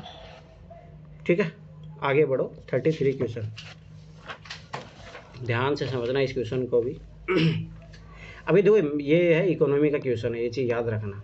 अब ये मेंस का, इकोनॉमी का मेंस का क्वेश्चन है, इसलिए मैं क्यों बोलता हूँ कि पीटी से पहले जो है मेंस की तैयारी होनी चाहिए, उसका कारण ये है। पर अपन इसकी योजना में ही मान के करेंगे, ठीक है, इकोनॉमी को छोड़ो, अपन इसको योजना मान के करेंगे इस क्वेश्चन को। चलो आ जाओ इधर। पहले भारत में किसी धार्मिक संप्रदाय समुदाय को यदि राष्ट्रीय स्तर पर अल्पसंख्यक वर्ग का दर्जा दिया जाता है, तो याद रखना पहली बात तो भारत में राष्ट्रीय स्तर पर दिया जाता है, ये चीज़ याद रखना, तो वह किन विशेष लाभों का हकदार हो जाता है। देखो विशेष लाभ हो गए तो ऑटोमेटिक क्या समझ लो, क्या क्वेश्चन की डिमांड स्पेसिफिक हो गई, तो तीनों तो कभी सही नहीं होंगे, ये लॉजिक समझो। ठीक, दूसरी बात अल्पसंख्यक समुदाय याद करो, भारत में 6 अल्पसंख्यक समुदाय है, मुस्लिम, पारसी, ईसाई, सिख, बौद्ध, जैन। ठीक है, अब अपन किसी भी एक समुदाय को लेते हैं, जैसे मान के चलो अपन मुस्लिम समुदाय को लेते हैं कि वो अल्पसंख्यक है, तो उसको क्यों फ़ायदा, ज़रूरत है, क्या है। अब जो समझ में आता पॉजिटिव है थीम क्वेश्चन की। अब यह संप्रदाय समुदाय विशेष शैक्षणिक संस्थाओं की स्थापना और संचालन कर सकता है, मुझे बताओ, जैसे मदरसा की करता है नहीं करता है, कर सकते हो, उसमें क्या दिक्कत है मुझे बताइए। नॉर्मल स्टेटमेंट एकदम पॉजिटिव बात है, एजुकेशन की बढ़ावा देने की बात कर रहा है तो बहुत अच्छी बात है, इस मदरसा एजुकेशन भी तो होती है ना। दूसरी बात ये चीज़ सोचो, आर्टिकल 29 और 30 जो है किसी के बारे में तो बात करता है ना, माइनॉरिटीज़ के एजुकेशन की बात करता है, लैंग्वेज के जो भाषा संरक्षण की बात करता है, एकदम सही बात है, ये तो फंडामेंटल राइट के अकॉर्डिंग भी सही है, जो अपन बेसिक जो चीज़ें देख रहे हैं उसके अकॉर्डिंग भी सही है, सकता बोल रहा है तो 100% सही हो जाएगा। तो ये क्या है, आवश्यक होता तो आवश्यक मतलब अगर ये तो फिर वो देखो फिर गलत हो जाए, मतलब आप और कहाँ भी पे आ बता गया रहे हो बीच में, कहाँ पे, मतलब आवश्यक फर्स्ट स्टेटमेंट में सर, मतलब कहाँ आप आवश्यक स्थापना करना आवश्यक है, हाँ तो फिर वो नेगेटिव सत्ता की जगह, वो यस यस, तब गलत होगा ना फिर। समझ बात, फिर तो वही बात होगी, आप मदरसा एजुकेशन को सरकार जो है क्या एकदम कंपलसरी मान रही है, तो वो तो गलत हो जाएगा ना। ठीक है, वो चीज़ याद रखना। डाला हुआ है हाँ, फंडामेंटल राइट का प्रोविजन एज इट इज चिपकाया हुआ है यहाँ पे। हाँ वही तो मैंने बोला ना, आर्टिकल 29 30 का, ठीक 30 का है शायद ही। चलो ठीक, आगे देखो, भारत के राष्ट्रपति स्वमेव, ये देखो ऑटोमेटिकली वर्ड, ये इंग्लिश में हमेशा याद रखना गलत होता है, ऑटोमेटिकली कुछ होता है क्या डेमोक्रेसी में। स्वमेव इस संप्रदाय समुदाय के एक प्रतिनिधि को लोकसभा में मनोनीत, मुझे बताओ मनोनीत किस आधार पर, और लोकसभा में मनोनीत करने का ऑप्शन तो पहले था, 2 आंग्लो समुदाय को किया जाता था, ये भी चीज़ याद हो, अब तो वो भी हटा दिया है। और दूसरी बात मैंने कितनी बार, लोकसभा रिप्रेजेंटेटिव होते हैं, चुनाव के थ्रू होता है। दूसरी ऑटोमेटिक वर्ड भी गलत है, लोकसभा में होता भी नहीं है, तो दोनों स्टेटमेंट देखोगे तो दूसरा तो ऐसे गलत गया अपना। ठीक, आगे देखो, यह संप्रदाय समुदाय प्रधानमंत्री के 15 पॉइंट कार्यक्रम का लाभ प्राप्त कर सकता है। 0.0010 फ़ायदा उठा लिया, एक व्यक्ति भी उठा लिया प्रधानमंत्री 15 पॉइंट कार्यक्रम का, तो मुझे बताओ सही हो जाएगा ना स्टेटमेंट? 100%। Yes sir. ठीक है, तो ये चीज़ याद रखना। तो 2 स्टेटमेंट अपना सही हो गया। ठीक है, अब ये क्वेश्चन देखो, ये भी योजना वाला ही क्वेश्चन है। ध्यान से देख रहे, भारत सरकार चला रही है तो भाई नेशनल लेवल पे होगा, तो अगर कोई ऐसे क्षेत्रीय बात करोगे तो उसको अपन काट देंगे। ठीक, मेगा फूड पार्क की अवधारणा का किन किन उद्देश्य से, मैंने कितनी बार उद्देश्य पूछ रहा है, तो भाई 27 बातें स्पेसिफिक होगा ना, सारे तो कभी उद्देश्य नहीं होते हैं ना, ये चीज़ हमेशा याद रखो। अब ये बोलो किन किन उद्देश्य से प्रोत्साहित कर रही है, किन किन उद्देश्य से या किन किन उद्देश्यों को प्रोत्साहित कर रही है। ठीक है, मेगा फूड पार्क का, फूड पार्क मतलब खाने वाली चीज़ें, सब्जियाँ, ये सब सारी चीज़ें खराब हो जाती है। ठीक है, सब्जियाँ खराब हो जाती है, उन सब सारी चीज़ों के लिए बनाया गया है। फूड पार्क का तो सब ध्यान समझना, खाना वाना है तो खाना किसके से, सब्जी सब भी आती है ना खाने में, अनाज वनाज ये सब आता है। ठीक है, आगे देखो, खाद्य प्रसंस्करण उद्योग के लिए उत्तम अवसंरचना सुविधाएं उपलब्ध कराने हेतु। देखो इंफ्रास्ट्रक्चर सरकार का काम है, जैसे मान लो रोड बनाना, ये तो कर सकती है सरकार काम, इसमें कोई दिक्कत नहीं, पॉजिटिव बात है, दूसरी ये चीज़ याद रखना। ठीक है, अब आगे बढ़ो, खराब होने वाले पदार्थों का अधिक मात्रा में प्रसंस्करण करने और अपव्यय घटाने होती है, ये भी पॉजिटिव बात है। देखो दूसरी बात एक चीज़, ये दोनों जुड़े हुए हैं, तो ये कैसे हो गए, संपूरक स्टेटमेंट हो गए, मतलब ये इसी की ही बात कर रहा है। देखिए यहाँ पे फूड प्रोसेसिंग है, यहाँ पे फूड प्रोसेसिंग है। ठीक है, तो ये चीज़ याद रखना, अधिक मात्रा में प्रसंस्करण करने और अपव्यय घटाने, ये अच्छी चीज़ है ना, पॉजिटिव चीज़ है कि आप उसकी जो है कॉस्ट घटाओ, ये सारी चीज़ें। ठीक है, अब आगे देखो, ये देखो ये ट्रिक कितनी बार लग रही है, मैंने कितनी बार सिखाया। उद्यमियों के लिए, अच्छा पहली बार उद्यमियों के लिए उद्गामी और पारिस्थितिकी के अनुकूल आहार प्रसंस्करण प्रौद्योगिकी उपलब्ध कराना, मैंने कितनी बार बोला है, सरकार के पास ऐसे ही पैसे कम है, सरकार कल्याणकारी राज्य में काम करेगी तो गरीबों के लिए करेगी, उद्यमियों के लिए क्यों करेगी, और उनको टेक्नोलॉजी देगी, उपलब्ध करवाएगी उनको, ये चीज़ हमेशा याद रखना। ठीक है, चलो आ जाओ अब इधर, ये देखो तीसरा भी स्कीम से ही क्वेश्चन है, ध्यान से इस क्वेश्चन को समझना। भारत में विकलांग व्यक्ति, पर्सन विद डिसेबिलिटी की संख्या लाखों में, अब सोचो कितने लोग हैं जो विकलांग होते हैं, विकलांगों में बहुत सारे टाइप होते हैं। ठीक है, भारत लेवल पे बात कर रहा है, वैधानिक स्तर पर उन्हें कौन कौन से लाभ उपलब्ध है, देखो ध्यान से समझना। कानूनी रूप से कितने लाभ, तो बहुत सारे कानून हो सकते हैं, मुझे बताओ। देखो जैसे मान लो कि कोई भी कानून बना तो उनको भी तो लाभ मिलेगा ना, किसी व्यक्ति के लिए कानून बन रहा तो उनको भी मिलेगा भाई। अब ये नहीं बोला कि स्पेसिफिक इनके लिए कौन सा कानून बना, उसमें क्या क्या प्रोविजन है, नो। क्वेश्चन की डिमांड वाइड हो गई है, वाइड होगी तो सब बात है, ऑल आंसर होने की प्रोबेबिलिटी आ जाएगी, बस कोई एक्स्ट्रीम वर्ड नहीं दिया हो, बस ये चीज़ याद रखना। अब पढ़ेंगे, पहली बात, दूसरी बात पॉजिटिव अप्रोच। सरकार द्वारा चलाए जा रहे स्कूलों में 18 वर्ष तक आयु तक निःशुल्क सुविधा, अरे जरूर होगी, क्यों नहीं होगी इनके लिए। ठीक है, पॉजिटिव चीज़ है। व्यवसाय स्थापित करने के लिए वरीयता से भूमि का आवंटन, बस ये यही चीज़ होगी, जैसे ध्यान समझना, कॉमन सेंस वाली बात है। याद करो, जैसे बहुत मान लो कि जैसे रेलवे टिकट लाइन के लिए लाइन खड़ी है, अब कॉमन सेंस सोच रहा है इस चीज़ के लिए। अब मान लो कि यहाँ 10 लोग खड़े हैं, अब पीछे विकलांग व्यक्ति आ गया, अगर ये सब लोग समझदार होंगे तो क्या करेंगे, इस व्यक्ति को, बनी तुम आगे जाओ, आराम से पहले टिकट ले लो, सही बात है। अब मुझे बताओ, सरकार ये काम नहीं करेगी भाई, भूमि का आवंटन हो रहा है तो पहले इनको दे देंगे तो अच्छी बात है ना, क्या दिक्कत है, पॉजिटिव बात है। लॉजिकली सोचो ना, आप खुद भी, अगर मान लो कि आप एक अच्छे इंसान हो, अगर आप उनकी संवेदनाओं को समझते हो तो आप ये नहीं करोगे कि उनके भाई तुम जाके पहले टिकट ले लो, मुझे बताओ। तो यही बोल रहा है कि व्यवसाय स्थापित करने के लिए वरीयता से भूमि का आवंटन करना। ठीक है, पॉजिटिव चीज़ है, जरूर होगा। सार्वजनिक भवनों में ढाल का उपलब्ध होना, भाई शाबाश बात है, सार्वजनिक भवनों में, जैसे याद करो अस्पताल जाना है तो इनके लिए अलग से याद करो, मैंने सुगम्य भारत अभियान में बताया था, ये पौधे 2015-16 में चलाया था ये, भाई शाबाश बात है, ये तो पॉजिटिव बात है ना। जैसे मान लो विकलांग व्यक्ति और वो चढ़ने में दिक्कत होती है, वो याद करो, उनका व्हील चेयर होता है, उसको दिक्कत होती है, पहले सीढ़ियाँ जो बनी होती थी, अभी तो आप, ठीक है इंडिया में इतना नहीं हो रहा है, पर आप एक चीज़ मैं बताता हूँ, तो ये भी पॉजिटिव है, तीनों के तीनों सही होंगे। ठीक है, तो ये चीज़ याद रखना, पर इसके पीछे कॉन्सेप्ट सीखो। विदेशों में ऐसा होता है जहाँ मतलब कि जैसे स्कैंडिनेवियन कंट्री में जाके देखोगे ना, जो मतलब रियलिटी में फॉलो करते हैं कानून वानून, जहाँ फॉलो होता है, तो मैं बता, वहाँ बस पे भी ऐसा होता है कि विकलांग व्यक्ति भी, और वहाँ हमेशा याद रखना, भारत में देखो इतनी पॉपुलेशन है, सरकार ध्यान क्या ही देगी इनकी तरफ, परंतु वहाँ पे ऐसा होता है कि उस व्यक्ति को इतना कैपेबल बना दिया जाता है सरकार की, मतलब जैसे रोड इंफ्रास्ट्रक्चर, टेक्नोलॉजी, इन सब द्वारा, कि वो अपने आप को कभी विकलांग समझ ही नहीं पाता। ये चीज़ याद रखना। वहाँ की सड़कें ऐसी होगी, ठीक है, वहाँ के कानून, सड़क के नियम ऐसे होंगे, क्योंकि अगर विकलांग व्यक्ति रोड पार कर रहा है ना, तो सारी गाड़ियाँ ऑटोमेटिक रुक जाती है, भारत में तो ठोक के चले जाएगा। तो ये सारी चीज़ें होती है। तो अपन हमेशा एक चीज़ याद रखना कि कोई भी चीज़ अपन अच्छे रूप में देखेंगे ना उसको, तो भाई सबाई सी बात है, कोई भी कानून बनेगा तो अच्छाई के लिए बनेगा ना। तो ये चीज़ याद रखना। अब ये क्वेश्चन देखो, ये क्वेश्चन पहले भी अपन कर चुके हैं। भारत की संचित निधि से निधि निकालने के लिए निम्नलिखित में से किसका अनुमोदन अनिवार्य है? मैंने कितनी बार बोला कि भाई डेमोक्रेसी में देखो, ये जनता का फंड है, तो जनता के प्रतिनिधि जहाँ चुन के जाते हैं उन्हीं को अधिकार होगा ना, ठीक है। तो ये चीज़ याद रखना, ठीक है। तो ये दूसरी बात, सिंगल व्यक्ति को कभी भी इतना पावर नहीं देगा डेमोक्रेसी में, ये ट्रिक याद रखना। एक और चीज़ मैं बताता हूँ, एक और नया ट्रिक जो आपको पहले से ऐसे कर PYQ अगर आपने देखा है तो सीखे होंगे। मैंने क्या बोला, बहुत बार ऐसा होता है UPSC में जैसे इस क्वेश्चन का आंसर इस पीछे वाले क्वेश्चन में छिपा रहता है। ये चीज़ आपको 2022 में भी मिलेगी, 2021 में भी मिलेगी, 2019 में भी मिलेगी। ये चीज़ याद रखना। 2023 में भी है, अभी 2024 का मैंने थोड़ा अच्छे से एनालिसिस नहीं किया, पर उसमें भी होगी। ये चीज़ याद रखना। देखो, दो चीज़ें होती है। एक चीज़ ये होती है कि मान लो कि 10 नंबर क्वेश्चन है और उस क्वेश्चन की हेल्प से आपका 95 क्वेश्चन सही हो रहा है, ये भी ट्रिक लगती है। पर एक ट्रिक जो मैंने ऑब्जर्व किया है कि इस क्वेश्चन का आंसर पिछले वाले क्वेश्चन में छिपा रहता है। ये चीज़ याद रखना, जैसे कि यहाँ पे हो रहा है। देखो, इसका आंसर आ गया। अब देखो, यही चीज़ इसका जो क्वेश्चन है वो इसका आंसर है। करों और सरकारी कामकाज के निर्वाह में हुई अन्य प्राप्ति से संघीय सरकार को प्राप्त हुआ समूचा राजस्व जमा होता है कहाँ पे? संचित निधि में। आंसर, ठीक।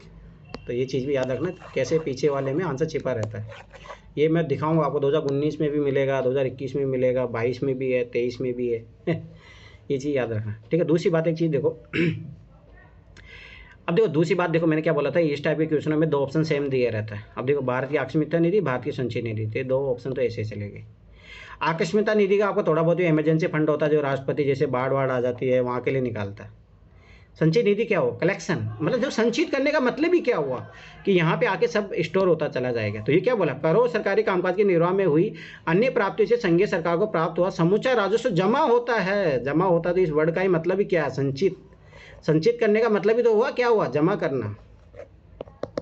समझ में आया? देखो, क्वेश्चन की सहायता से भी आप इस क्वेश्चन को आराम से कर सकते हो। अब देखो, मैं कितने तरीके सिखा रहा हूँ, अब इसके बाद में नहीं करोगे ना, उठा के फेंक दूंगा तुम लोग। जो हम लोग टैक्स पे करते हैं, फिर राजस्व आती है, या फिर और भी किसी भी तरीके से सरकार को पैसे आते हैं, वो सारे संचित निधि में जाते हैं। और ऐसा होता है ना सर, जैसे कि मुझे मालूम चल गया कि अब बीजेपी की सरकार जाने वाली है, तो ये क्या करते हैं कि सारे पैसे खाली कर देते हैं संचित निधि के। अरे ऐसा नहीं है, पर वो अप्रोवल तो लेना ही पड़ता है ना, सारे नहीं करते हैं भाई। लिमिटेशन FRBM एक्ट इसीलिए तो है, ठीक है। ये चीज़ याद रखना, ठीक है। ये इकोनॉमी का क्वेश्चन है, छोड़ो इसको। अब आ जाओ इधर, ये वाला क्वेश्चन देखना। देखो, ये दोनों क्वेश्चन करेंगे अपन। देखो ध्यान देखना, भू युद्ध नीति की दृष्टि से, देखो ध्यान से समझना इसको। इंग्लिश में देखो, यहाँ पे देखो, कहाँ गया? जियो स्ट्रेटेजिकल। अब इस वर्ड को समझ लो, थोड़ा IR का वर्ड है ये, जैसे ध्यान से समझना। भारत को तुम्हें पता है अमेरिका क्यों इम्पोर्टेंस देता है? क्योंकि सबसे मेन है भारत की हिंद महासागर में अवस्थिति, स्ट्रेटेजिक लोकेशन है भारत की। ये चीज़ हमेशा याद रखना। दूसरी बात, आप इधर आ जाओ कि अब ये क्यों है, क्योंकि समझ पाते हिंद महासागर में जो बहुत सारा व्यापार जो इधर से ही होता है, तो भारत के कंट्रोल में रहता है, ठीक है। स्वाभाविक सी बात है, इसीलिए अमेरिका, यूरोप भारत को प्राथमिकता देते हैं। ये चीज़ याद रखना। मोदी के कारण नहीं दे रहे, जो ये BJP वाले फैलाते हैं कि भारत का नाम रोशन है, कुछ ही नहीं। ये चीज़ हमेशा याद रखना, सब अपना हित देखते हैं, ठीक है। तो ये चीज़ हमेशा याद रखो। अब दूसरी बात, जैसे अभी रेड सी है, रेड सी याद रखो, वो क्यों इंपॉर्टेंट है? क्योंकि सारा व्यापार वहीं से हो रहा है। तो ऐसे कुछ पैलेस होते हैं, जगह होती है, वो बहुत इंपॉर्टेंट होती है, व्यापार की दृष्टि से हो सकती है, कुछ सेंसिटिव इशू हो सकता है, इसलिए भी हो सकता है। तो वो है भू युद्ध नीति की दृष्टि से महत्वपूर्ण क्षेत्र होने के नाते दक्षिणी पूर्वी एशिया। तो दक्षिण पूर्वी एशिया में सब ऐसी बात है, कौन से आएंगे? आसियान कंट्रीज, ये सब आएगी, ठीक है। तो ये चीज़ याद रखना। दक्षिण पूर्वी एशिया लंबे अंतराल और समय से वैश्विक समुदाय का ध्यान आकर्षित करता है। तो मैंने एक ही चीज़ याद रखना कि यहाँ पे कौन सी है, वो जल संधि है ना, कौन सी है यहाँ पे बताओ, ये यूपीएससी क्वेश्चन पूछा भी है आगे जाके। अरे बताओ कौन सी है जहाँ से, ये याद करो, चाइना का ये सबका जाता है इधर से होके। Silk route. अरे सिर उठा के फेंक दूंगा इधर इंडोनेशिया के ऊपर, और ये क्या है, सिंगापुर के नीचे। हाँ मलाक्का स्ट्रेट की बात हाँ कर रही हूँ। हाँ हाँ, वो चीज़ तो इसलिए इम्पोर्टेंट है, इसका ध्यान समझना। अब ये क्यों है इम्पोर्टेंट, ठीक है, ये मलक्का स्ट्रेट जो होती है, इधर जो हिंद महासागर जो होता है, और इधर जो दक्षिण चीन सागर है उसको जोड़ती है, प्रशांत महासागर है उसको जोड़ती है, ठीक है, यही तो चीज़ है। इस वैश्विक संदर्भ को निम्नलिखित में से कौन सा सबसे प्रत्ययकारी है, सबसे मतलब अच्छे से कौन इसको रिप्रेजेंट कर रहा है। अब देखो ध्यान से समझना, अपन अगर इस वर्ड को समझ लोगे तो आप आंसर निकाल लोगे। अब देखो ध्यान से देखना, यह द्वितीय विश्व युद्ध का सक्रिय घटना स्थल है। मुझे बताओ भाई, सेकेंड वर्ल्ड वार हुए कितना टाइम हो गया, 1945। अरे बोला कि सक्रिय घटना स्थल है अभी भी मतलब वहाँ पे युद्ध जैसी घटनाएं चल रही है। अरे क्या बात कर रहे हैं, तो फालतू की बात होगी, इलॉजिकल बात होगी, ठीक। यह एशिया की दो शक्तियों चीन और भारत के बीच स्थित है। अरे बताओ, ये यहाँ पे है, भारत और चीन इधर है, क्या लॉजिक है ये। दूसरी बात ये देखो, दक्षिण पूर्व बोला है तो दक्षिण पूर्व ये भी समझ लो थोड़ा चीज़, नॉर्थ साउथ ईस्ट वेस्ट, ये इसकी बात कर रहा है। ये चाइना और भारत तो इधर है, गलत, ठीक है। आगे देखो, यह शीत युद्ध की अवधि में महाशक्तियों के बीच परस्पर मुकाबले की रणभूमि थी। भाई शीत युद्ध हो रहा था रशिया के बीच में और अमेरिका के बीच में।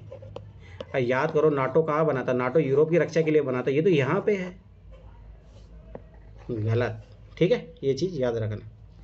यह प्रशांत महासागर, हाँ भाई यहाँ पे प्रशांत महासागर तो आता है, ठीक है, और हिंद महासागर के बीच, हाँ हिंद महासागर भी है, ये बात भी सही है, के बीच है, ठीक है, और उसका चरित्र उत्कृष्ट समुद्रीवर्ती है। बस यही तो चीज़ है, यही तो आंसर होगा। नॉन क्वेश्चन का डी आएगा, ठीक है। दूसरा एक और चीज़ समझो, ये तो चीज़ लगी रही है इसमें, एक और चीज़ समझो। देखो भू युद्ध नीति की दृष्टि से तो भाई कोई क्षेत्र होगा ना, कोई एरिया होगा, ये तो ऐसे गलत गया। दो शक्ति चीन के बीच स्थित है, ये फालतू की बात है, ठीक है। 20% मुकाबले रणभूमि कहाँ पे, लोकेशन की बात कहाँ पे हो रही है, यह प्रशांत महासागर और हिंद महासागर के बीच स्थित है और उसका चरित्र उत्कृष्ट समुद्रीवर्ती है। तो ये दो समुद्रों के बीच में ही है, एकदम लॉजिकली भी एकदम सही बैठ रहा। नॉन क्वेश्चन का डी तक जाता है, ये चीज़ भी याद रखना। चलो आगे देखो, निम्नलिखित में से कौन महात्मा गांधी राष्ट्रीय ग्रामीण रोजगार गारंटी अधिनियम के अंतर्गत लाभ प्राप्त करने का पात्र है। पहली बात देखो, राष्ट्रीय लेवल पे है, ठीक है। ग्रामीण रोजगार गारंटी है तो ग्रामीण क्षेत्र में होगी, रोजगार की गारंटी दे रहा है। अब देखो ध्यान से समझना, केवल अनुसूचित जाति और अनुसूचित जनजाति, अगर ऐसा नाम होता तो भाई इसका नाम ही ऐसा होता, SC ST के लिए मिलेगा। राष्ट्रीय है तो समझ बात है, सबके लिए होगा, सब देश पे लागू होगा। ये फिर वही BPL की बात कर रहा है। अरे भाई रोजगार गारंटी अधिनियम है, ग्रामीण क्षेत्र में सबको मिलेगा रोजगार, ऐसा कोई स्पेसिफिक क्षेत्र नहीं है उसका, ठीक। सभी पिछड़े समुदाय के वयस्कों को, बस गलत बात ये भी, किसी भी परिवार के वयस्क सदस्य को, हाँ ये हुई ना बात, ठीक है। तो ये चीज़ याद रखना। अब आज आप पूर्व की देखो नीति, ऑप्शन से क्वेश्चन सॉल्व होगा, ये ध्यान से देखना। भारत की पूर्व की ओर देखो नीति, तो मतलब भारत जो है इंडिया पूर्व की ओर देख रहा। पूर्व मतलब ये मलेशिया सिंगापुर जापान वापान सब आएंगे इधर, ठीक है। देखो अब ध्यान से देखना कौन सा कथन सही है, ये पूछ रहा है। तो नीति संदर्भ निम्नलिखित कथनों पर विचार कीजिए, ठीक है। भारत पूर्वी एशियाई मामलों में स्वयं को एक महत्वपूर्ण क्षेत्रीय नायक के रूप में स्थापित करना चाहता है। मुझे बताओ कौन देश नहीं चाहेगा भाई ये चीज़। भाई मैं एक समझ बात, देखो ध्यान समझना एक यार, जैसे मान लो कि मैं मान लो कि कोई फिल्म बना रहा हूँ, तो मुझे बताओ कौन एक्टर नहीं बनना चाहेगा, कोई भी बनना चाहेगा ना भाई, सर मुझे ले लो मुझे ले लो। तो वैसे ही ये बात होगी भाई, भारत अपने आप को क्षेत्रीय नायक के रूप में घोषित करना चाहता है। भाई नायक खलनायक वाला मत ले लेना ये चीज़ याद रख रहा है, पॉजिटिव है। मतलब आप एक इंपॉर्टेंट लीडर का रोल निभाना चाहते हो, उसे डेवलपमेंट करने के लिए, वहाँ पे पीस लाने के लिए, ये पॉजिटिव चीज़ है, ये चीज़ याद रखना। भारत शीत युद्ध समाप्त होने से उत्पन्न शून्य को भरना चाहता है। अरे भाई शीत युद्ध में कितनी बार बोला हूँ, हो किधर रहा था, रशिया और उसके बीच में रहा था, मोस्टली यूरोप के एरिया को ही लेके होता है वो। दूसरी बात भाई वर्ल्ड में जो है सब अपने अपनी खींचने के लिए, भाई इधर के एरिया के लिए क्या शीत युद्ध का भारत ये सही काम करना चाहेगा ना, नेवर। ठीक है, ये चीज़ भी याद रखना। भारत अपने दक्षिण पूर्वी तथा पूर्वी एशियाई पड़ोसियों के साथ ऐतिहासिक व सांस्कृतिक संबंध पुनः स्थापित करना चाहता है। हाँ, एकदम सही बात है। याद करो, जैसे इंडोनेशिया हो गया, ठीक है, अपन म्यांमार हो गया, ठीक है, याद करो अपन बुद्धिस्ट जो क्षेत्र है उसको क्यों बढ़ावा दे रहे हैं, ताकि इनके जो नॉर्थ ईस्ट में जापान, कोरिया, ये सब लोग यहाँ घूमने आए। समझ रहे, पॉजिटिव है ना, फ़ायदा है। 1 और 3 हो। देखो कभी इस टाइप स्पेसिफिकेशन तीनों कभी सही नहीं होते हैं। ऑप्शन की मेजोरिटी सिर्फ देखोगे तब भी आंसर, दो तो ऐसे गलत है। देखो ऑप्शन एक ही बार दे रहा है, ये लॉजिक भी समझो। ऑप्शन एक देखो, दो एक ही जगह दिया है आपको, तो 2 की प्रोबेबिलिटी ऐसे कम हो गई। ठीक है, तो ये चीज़ भी याद रखना। अगला क्वेश्चन देखो। कोई भी देश अपना किसी देश के साथ संबंध बनाने के लिए, यानी कि दोस्ती करने के लिए हमेशा ऐतिहासिक और सांस्कृतिक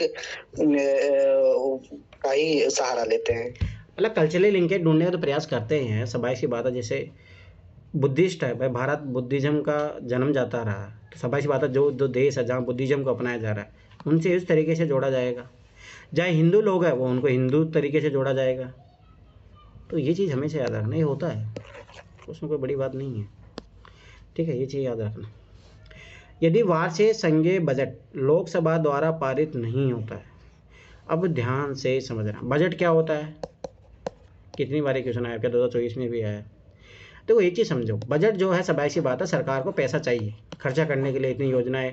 अब ध्यान से लॉजिकली समझो, मोदी बांट रहा है प्रधानमंत्री फसल बीमा योजना, नहीं प्रधानमंत्री किसान कल्याण समृद्धि योजना, जो 6-6 हज़ार रुपये मिल रहा है।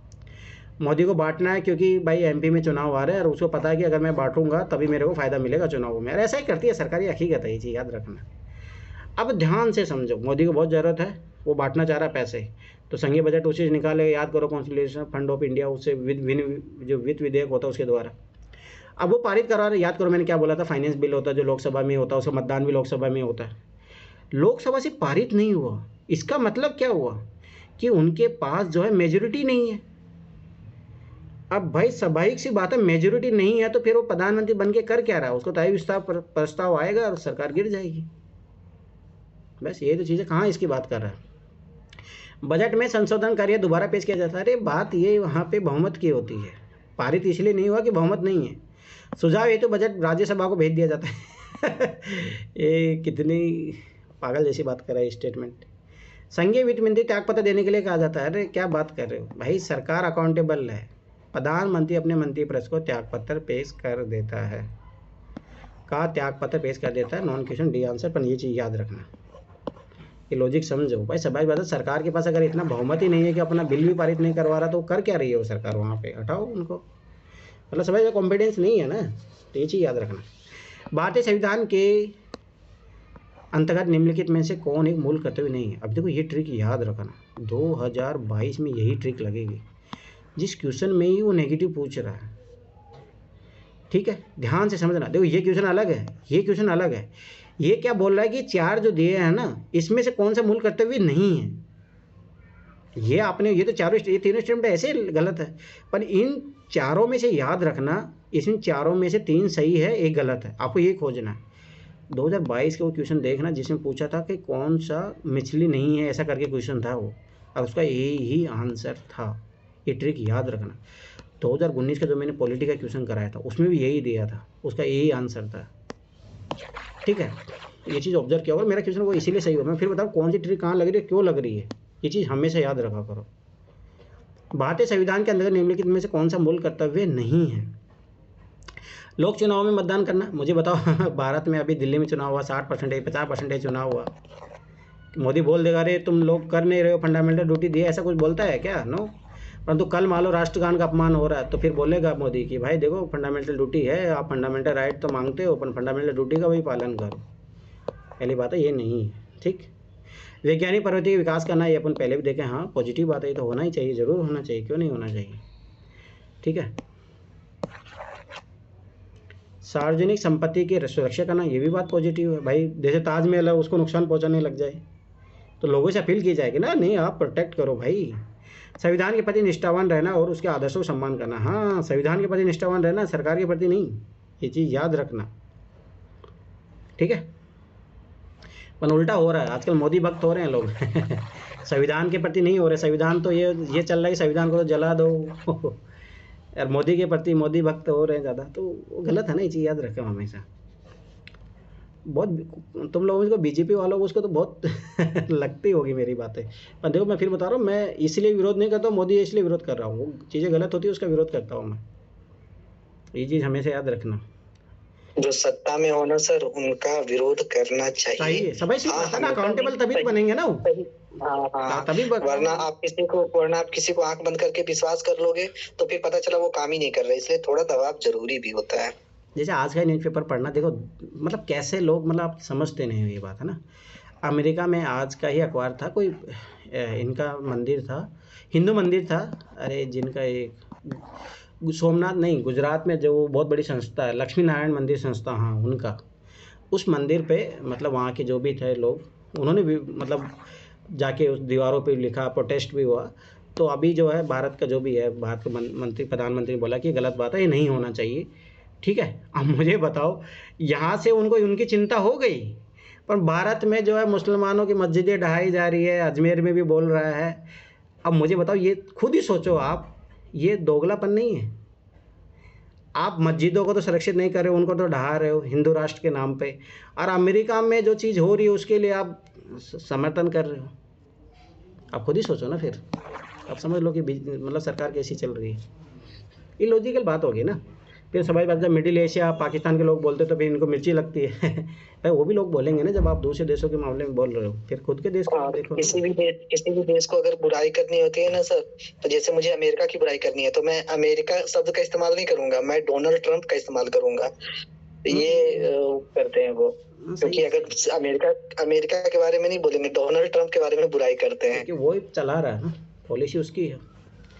ठीक, चलो आगे देखो। भारत के वित्त आयोग के संदर्भ निम्नलिखित में से कौन सा गठन सही है? अब देखो यही क्वेश्चन 2023 में आया था। दूसरी बात मैंने क्या बोला था, आर्टिकल 280 में है वित्त आयोग है। आयोग अनुशंसा देने के लिए बनता है। कितनी बार आया भाई इससे क्वेश्चन, अनुशंसा देने के लिए बनता है, राष्ट्रपति माने नहीं माने। ठीक है, ये चीज़ हमेशा याद रखना।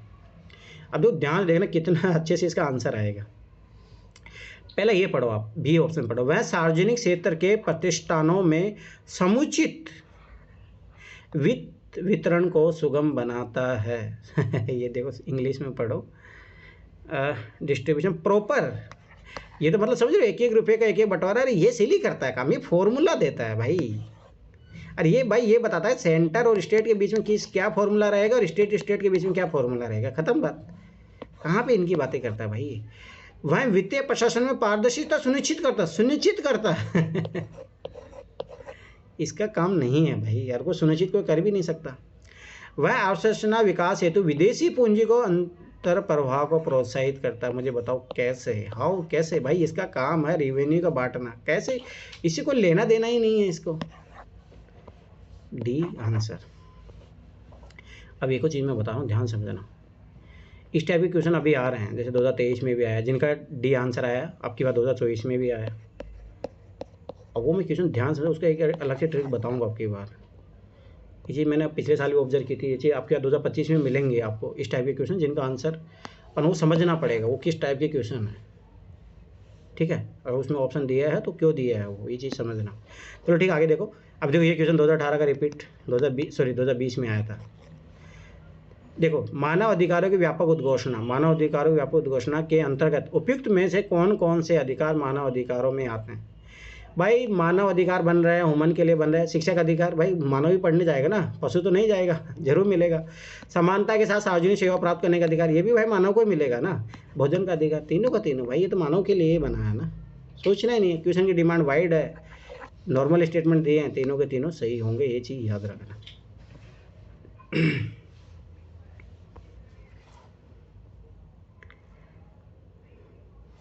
चलिए एग्रीमेंट वाला कर लो। देखो ध्यान से देखना, यही क्वेश्चन आपको ना 2022 में रिपीट हो, 2020 में रिपीट हुआ, 2022 में हुआ, यही सेम क्वेश्चन। अभी मैं बताऊँ कौन सा। देखो हाल ही में संयुक्त राज्य अमेरिका ने क्या किया है, ऑस्ट्रेलिया समूह, यही क्वेश्चन पूछा था। भारत किस किस का मेंबर है, 2022 में तो यही क्वेश्चन पूछा था, 2020 में जो है उसका पूछा था। तथा वेसनार व्यवस्था के नाम से ज्ञात बहुपक्षीय निर्यात नियंत्रण व्यवस्थाओं में भारत के सदस्य बनाए जाने का समर्थन देने का निर्णय लिया। मतलब भारत को सपोर्ट कर रहा है किसकी चीज़ के लिए, बहुपक्षीय मल्टी जो है मल्टीलेटरल होता है ना, ऐसा कुछ होता है, हाँ मल्टीलेटरल ये ठीक है, मल्टीलेटरल निर्यात नियंत्रण व्यवस्थाओं में, ठीक है। इन दोनों व्यवस्थाओं के बीच क्या अंतर है, ये ट्रिक समझना। जब भी डिफरेंस पूछता है याद रखना कि एक सबसे जो चीज़ लगती है वो लगती है इंटरचेंज करने की, ये हमेशा लगता है, ये चीज़ याद रख लेना। ये आपको 2023 में भी लगेगा, 24 में भी लगेगा, हर साल ये ट्रिक लगती है। अब ध्यान से पढ़ो यहाँ पे। अब देखो देखो ध्यान समझना, बहुत सारी चीज़ें होती है। मैं दूसरी बात, वो बहुत सारी चीज़ें होती हैं इन क्वेश्चनों को गलत करने का। अब यहाँ देखो पहले सेकंड स्टेटमेंट देखो, ऑस्ट्रेलिया समूह के सहभागी मुख्यतः, मेनली वर्ड हमेशा गलत होता है, चीज़ याद रखना, एशियाई, अफ्रीका और उत्तरी अमेरिका के देश है, जबकि वेसेनार व्यवस्था के सहभागी मुख्यतः, अब देखो फिर वही चीज़, मुख्यतः यूरोपीय संघ और अमेरिका महाद्वीपों के देश है। अब देखो एंड कितनी बार लगा रहा है, मुख्यतः भी बोल रहा है, तो ये तो 100% गलत होगा भाई, कोई चांस नहीं है इसका, तो स्पेसिफिक स्टेटमेंट हो गया ये तो। आगे देखो अब ये वाला, ऑस्ट्रेलिया समूह एक अनौपचारिक, अब मैंने क्या बताया भाई, ये बोला इनफॉर्मल, तो ये फॉर्मल भी हो सकता है, तो अपने को पता नहीं तो अपन तो डाउट करेंगे ना जरूर भाई, ये भी चीज़ हो सकती है ना, ठीक है, इनफॉर्मल की जगह फॉर्मल भी हो सकता है। व्यवस्था है जिसका लक्ष्य निर्यात तक देशों द्वारा रासायनिक तथा जैविक हथियारों के प्रगुणन में सहायक होने के जोखिमों को न्यूनीकृत करता है, ठीक है। अब देखो, जबकि वेसेनार व्यवस्था OECD के अंतर्गत गठित औपचारिक समूह है जिसका समान लक्ष्य है। मुझे पहली बात एक ध्यान देखो, अब इसमें देखो कितनी चीज़ें, कितनी ट्रिक लगेगी। पहली बात, हो सकता है ऑस्ट्रेलिया समूह की जगह ये हो, वेसेनार व्यवस्था, यहाँ पे उन्होंने इंटरचेंज कर दिया हो, पहला पॉसिबिलिटी गलत होने का।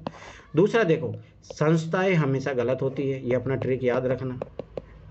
हो सकता है OECD की जगह और कोई दूसरी हो, आप खुद ही सोचो ये चीज़, ठीक है। दूसरी बात, ये क्या बोला, जिसके समान लक्ष्य है। मुझे बताओ समान लक्ष्य के लिए दो संगठन क्यों होंगे, सोचो ना लॉजिकली, आप सोचो कि बोला जिसका समान लक्ष्य है, मतलब जो ऑस्ट्रेलिया समूह का जो लक्ष्य है इसका भी यही लक्ष्य है, तब तो भाई दोनों का समान टारगेट है, तो क्यों बनाया जाएगा, मुझे बताओ। गलत, दोनों के दोनों गलत। जो कितनी ट्रिक लग रही है, ये चीज़ याद रखना।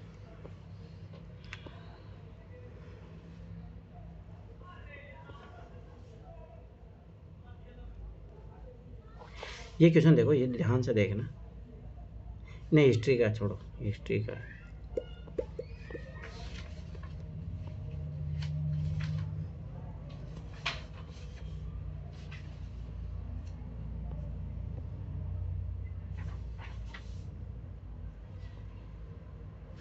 आ जाओ, दोनों क्वेश्चन ध्यान से समझ रही चाहिए हम। नहीं ये वाला नहीं, ये तो नेहरू रिपोर्ट है, ये तो अपना हिस्ट्री का पार्ट है, और ये सब NCERT में दिया है। 12 पार्ट 3 करो, उसमें डायरेक्ट ये सारी चीज़ें दिया हुआ है, 12 वाली जो मैंने बताया था, ठीक है, वो मैंने चैप्टर भेजा भी था आपको।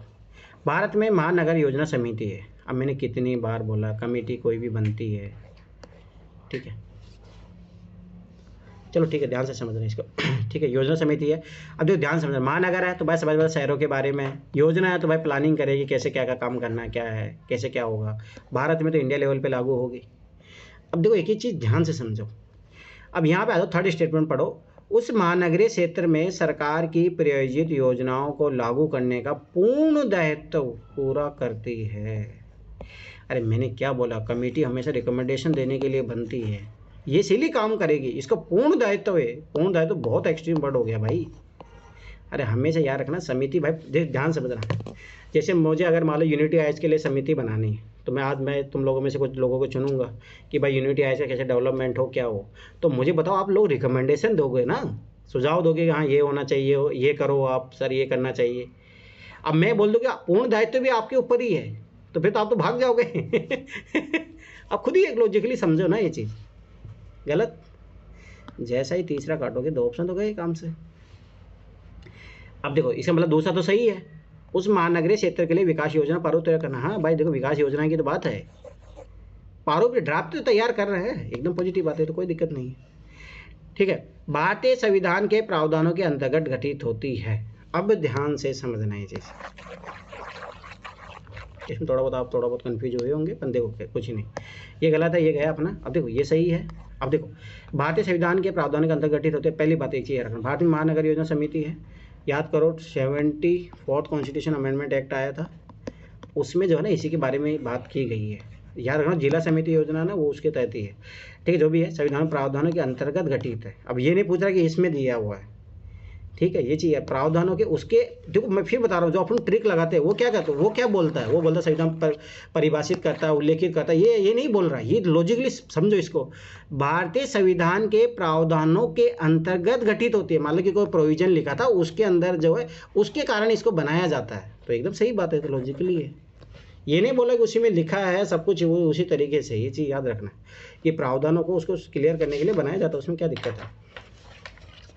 सर अगर ऐसा होता संविधान में तो गलत होती ना, हाँ गलत हो जाता ना फिर स्टेटमेंट।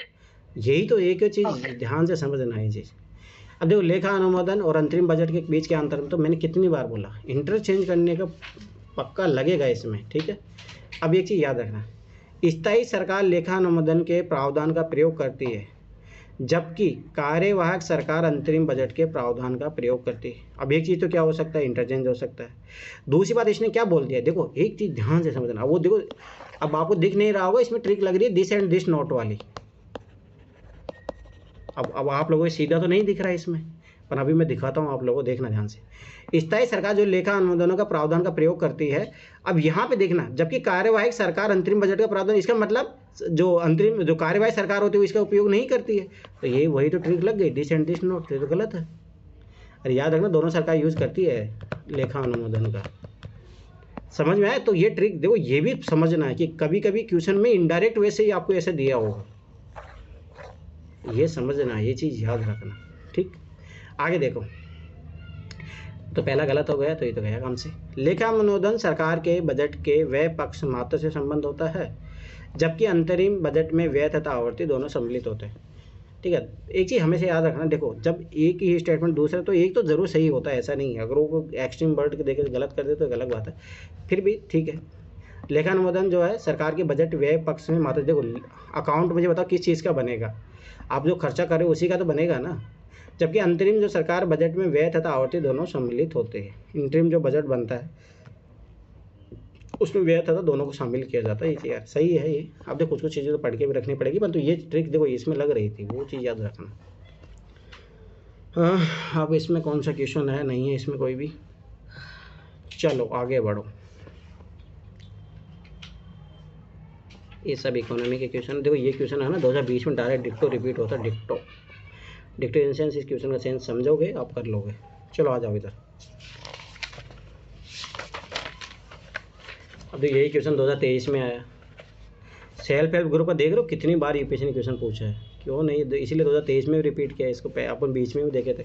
सरकार के समावेशित वृद्धि लक्ष्य को आगे ले जाने में निम्नलिखित में से कौन कौन से कार्य सहायक साबित हो सकते हैं। क्वेश्चन की डिमांड वाइड और सकते और दे दिया, कोई एक्सट्रीम वर्ड है नॉर्मल है, सारे के सारे सारा आंसर आएगा, सोचना ही नहीं है, ये चीज़ समझो बस। क्वेश्चन पढ़ के समझ में आ जाना चाहिए, क्वेश्चन की डिमांड वाइड है क्या है बस, ठीक है। अपन लॉजिकली भी करते हैं इसको, ध्यान से देखो। सरकार के समावेशित वृद्धि लक्ष्य को आगे ले जाने में, मतलब समावेशी विकास को आगे बढ़ाने के लिए, समावेशी विकास कैसे होगा सब भाई सब एक चीज बता। सरकार के समावेशी वृद्धि लक्ष्य को आगे ले जाने में कौन कौन से कार्य सहायक साबित हो सकते हैं। 0.001% भी योगदान हो गया ना, तो वो हो जाएगा, इसीलिए सारे आएंगे आंसर। स्वयं सहायता समूहों को प्रोत्साहन देना, मुझे बताओ सेल्फ हेल्प ग्रुप को अपन प्रमोट करते हैं, तो याद करो गरीबों ग्रामीण लोगों का, कुटीर उद्योगों का इनको बढ़ावा मिलता है, तो समझ बात ये तो समावेशी विकास को बढ़ावा देगा ना। समावेशी विकास मतलब सबका विकास होना चाहिए, 100% होगा। दूसरी बात पॉजिटिव का पॉजिटिव अप्रोच से भी कर सकते हो, ठीक है। सूक्ष्म लघु और मध्यम उद्योग प्रशासन, भाई इसमें तो रोजगार मिलेगा ना, रोजगार मिलेगा, आय बढ़ेगी लोगों की, घर का खर्चा चलेगा, समावेशी विकास होगा ना। शिक्षा का अधिकार, भाई लोगों की लॉजिकली पावर होगा, राइट टू एजुकेशन मिल रहा है तो क्यों नहीं होगा। लिटरेसी एंड जो है असाक्षरता जो वो खत्म होगी, लोग पढ़ेंगे लिखेंगे तो नौकरी भी लगेंगे, तो समावेशी विकास ज़रूर होगा ना, तो ये चीज़ याद रखना। और चलो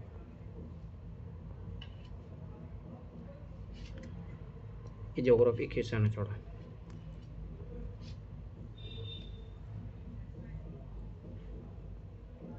आई थिंक कंप्लीट हो गया, ठीक है। अब देखो ये चीज़ समझो, अब मैं तुम लोगों को लक्ष्मी कहानी सर 1 मिनट, हाँ बोलो सर 1 मिनट, 74 एक बार रिपीट करना। 74 कौन सा उसके क्वेश्चन? बाद 51 देखिएगा भैया एक बार। इसमें क्या बताना, बताइए।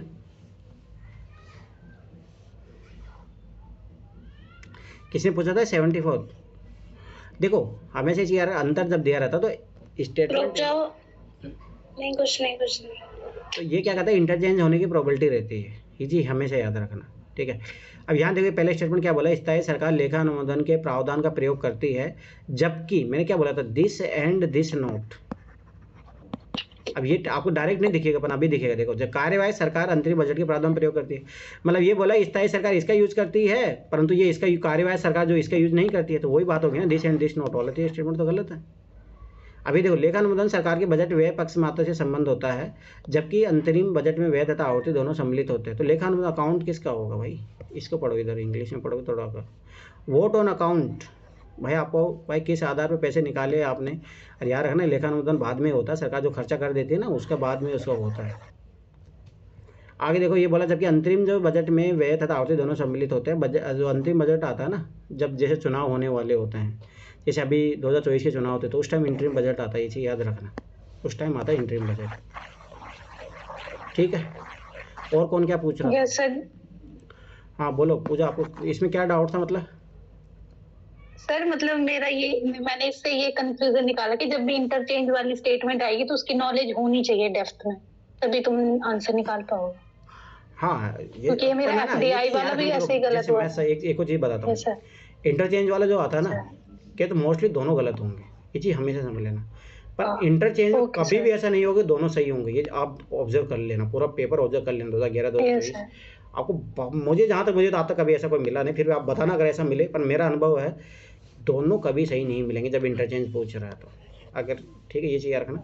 हाँ एक गलत हो सकता है दूसरा सही, अब ये कब होता है जब दोनों एक जैसी बात कर रहा हो, तो ये वही बात कर रहा है। दूसरी बात, दोनों गलत कब होते हैं, जब एक्सट्रीम वर्ड दे दिया जाता है, जैसे अभी याद करो OECD वाला जो क्वेश्चन किए थे, उसमें देखो उसमें कितनी फालतू चीज़ें दे दिया था। पर अगर दोनों एक चीज़ बात करते हो, एक गलत होता है एक सही होता है, ये चीज़ याद रखना। पर मोस्टली कभी याद रखना दोनों कभी सही नहीं होगा जब डिफरेंस पूछ रहा है। कौन सा क्वेश्चन पूछे थे? 51।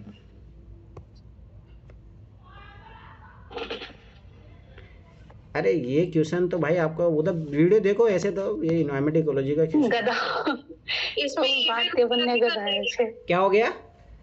इवन ऑड लगेगी इसमें? इसमें तो मैंने लॉजिक बताया भी था, ठीक है।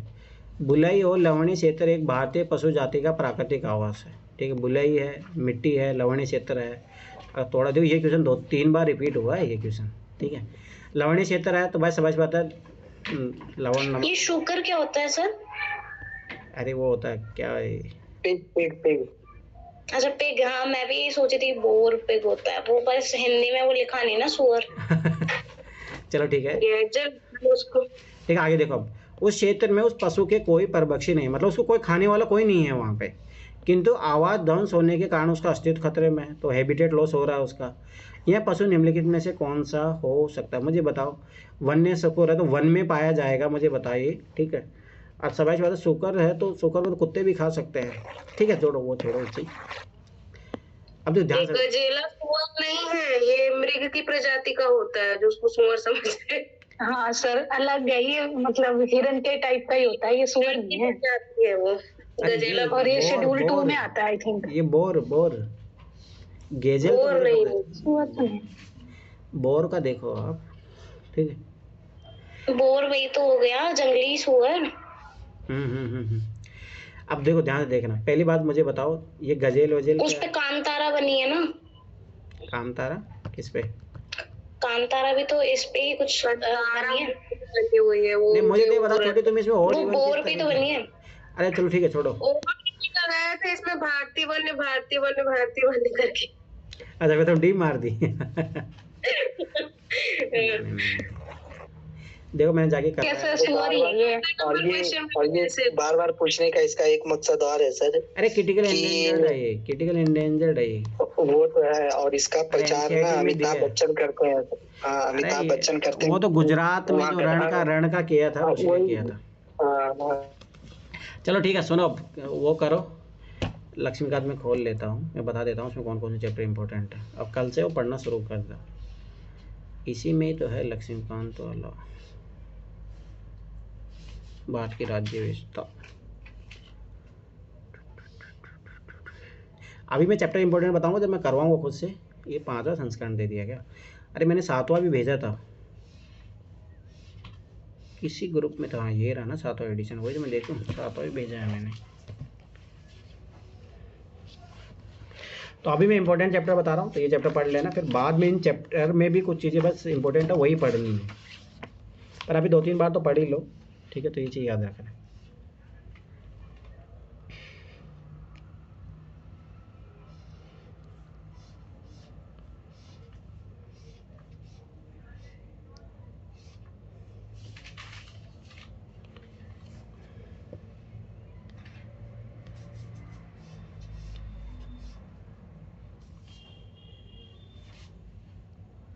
इतना धीरे डाउनलोड कैसे हो रहा है? चलो क्लास अपलोड हो गई होगी अब तक तो।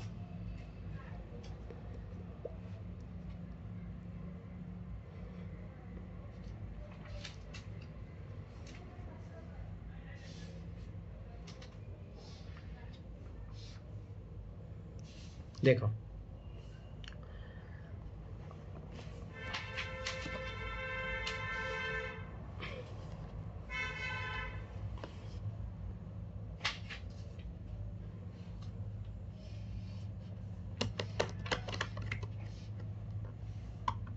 कुछ तो मामला गड़बड़ है, नहीं सही है। चलो देखो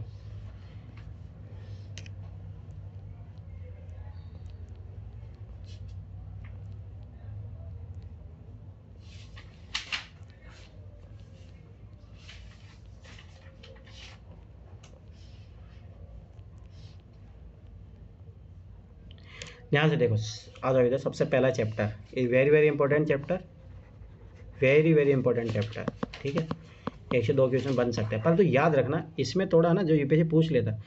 मुझे पता किसी बार स्पेक्ट्रम है हिंदी में नई वाली, उसमें अलग से उन्होंने ये वाला चैप्टर Yes, उसमें sir. भी दिया, उसमें दिया ये वाला, तो उसका पीडीएफ बना के भेज देना। और वो Okay, sir. दोनों ये यहाँ से स्पेक्ट्रम से और यहाँ से इस लक्ष्मीकांत से, इन दोनों को मिला के पढ़ना। एक भी क्वेश्चन गलत नहीं होगा, ये मैं बता रहा हूँ, क्योंकि इसमें थोड़ा ना कम दिया है, मतलब लक्ष्मीकांत में थोड़ा इतना डिटेल भी पेज कभी डिटेल, तो हिस्ट्री के एक्सेप्ट, तो ये थोड़ा ये जो वाला चैप्टर है ना भेज देना स्पेक्ट्रम से, ठीक है। तो वेरी वेरी इंपॉर्टेंट है, ठीक है। संविधान का निर्माण इज़ वेरी इंपॉर्टेंट, ठीक है। संविधान गठन कैसा हो याद करो, आपकी बार भी क्वेश्चन आ गया था, ठीक है। आगे बढ़ो, ये इंपॉर्टेंट नहीं है, ठीक है। कॉन्सेप्ट क्या है ये सबसे नॉर्मल है। संविधान की विशेषता भी ऐसा इतना ज़्यादा इंपॉर्टेंट नहीं है, ठीक है। अपन एक आध बार पढ़ भी लोगे तो एक आध बार पढ़ सकते हो, एक आध बार पढ़ के छोड़ देना, अपन तो ज़्यादा इंपॉर्टेंट नहीं है, ठीक है। ये इंपॉर्टेंट है। रुको 1 मिनट, संविधान को मैं देखता हूँ। ऐसे तो मैं लगाऊंगा सारे जो क्वेश्चन जहाँ से आए हैं ना 1995 से, वो सारे क्वेश्चन मैं लगवाऊंगा आपको, कहाँ से क्वेश्चन पूछा है क्या है। रुको अभी मैं बताता हूँ। बात संविधान पर नहीं, ये लगाओ, ये इंपॉर्टेंट है, वेरी वेरी इंपॉर्टेंट। ये है ना, ये निष्कर्ष है पूरी लक्ष्मीकांत का, ठीक है। ये चीज़ यार इसीलिए पढ़ना है इसको चैप्टर। ऐसे तो ये आगे रिपीट हो जाएगा, परंतु पढ़ना है इसको, मेरा मानना इंपॉर्टेंट है, ठीक है। अब आगे बढ़ो। संघ इसका टेरिटरी से कोई मतलब नहीं है, एक आध क्वेश्चन वो उधर से आता जो मैं बता दूंगा। सिटीजन से अभी आजकल क्वेश्चन आने लग गए हैं, ठीक है, पर इतना इंपॉर्टेंट नहीं है। एक आध क्वेश्चन आया तो आप नॉर्मली बना भी लोगे, बस थोड़ा बहुत पता होना चाहिए, ठीक है, वो मैं बता दूँ। मौलिक अधिकार वेरी सर वेरी 5-6 नहीं दिया आपने? नहीं 5-6 5 है, 5 तो बहुत इंपॉर्टेंट है, 6 नहीं है, 6 नहीं याद रखना, 5 है, 6 7 नहीं है, ठीक है।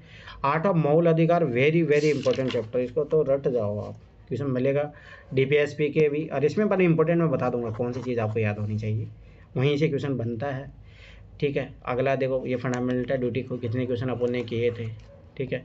संविधान का संशोधन इज़ वेरी वेरी इंपॉर्टेंट, 2023 में भी पूछा, ठीक है। संविधान का मूल संरचना, यहाँ से क्वेश्चन बना हुआ है, बहुत बार बना है पीटी में, ठीक है। देखो संघीय सरकार की विशेषताएं क्या होती है, ये याद करो, क्वेश्चन आया था, ठीक है।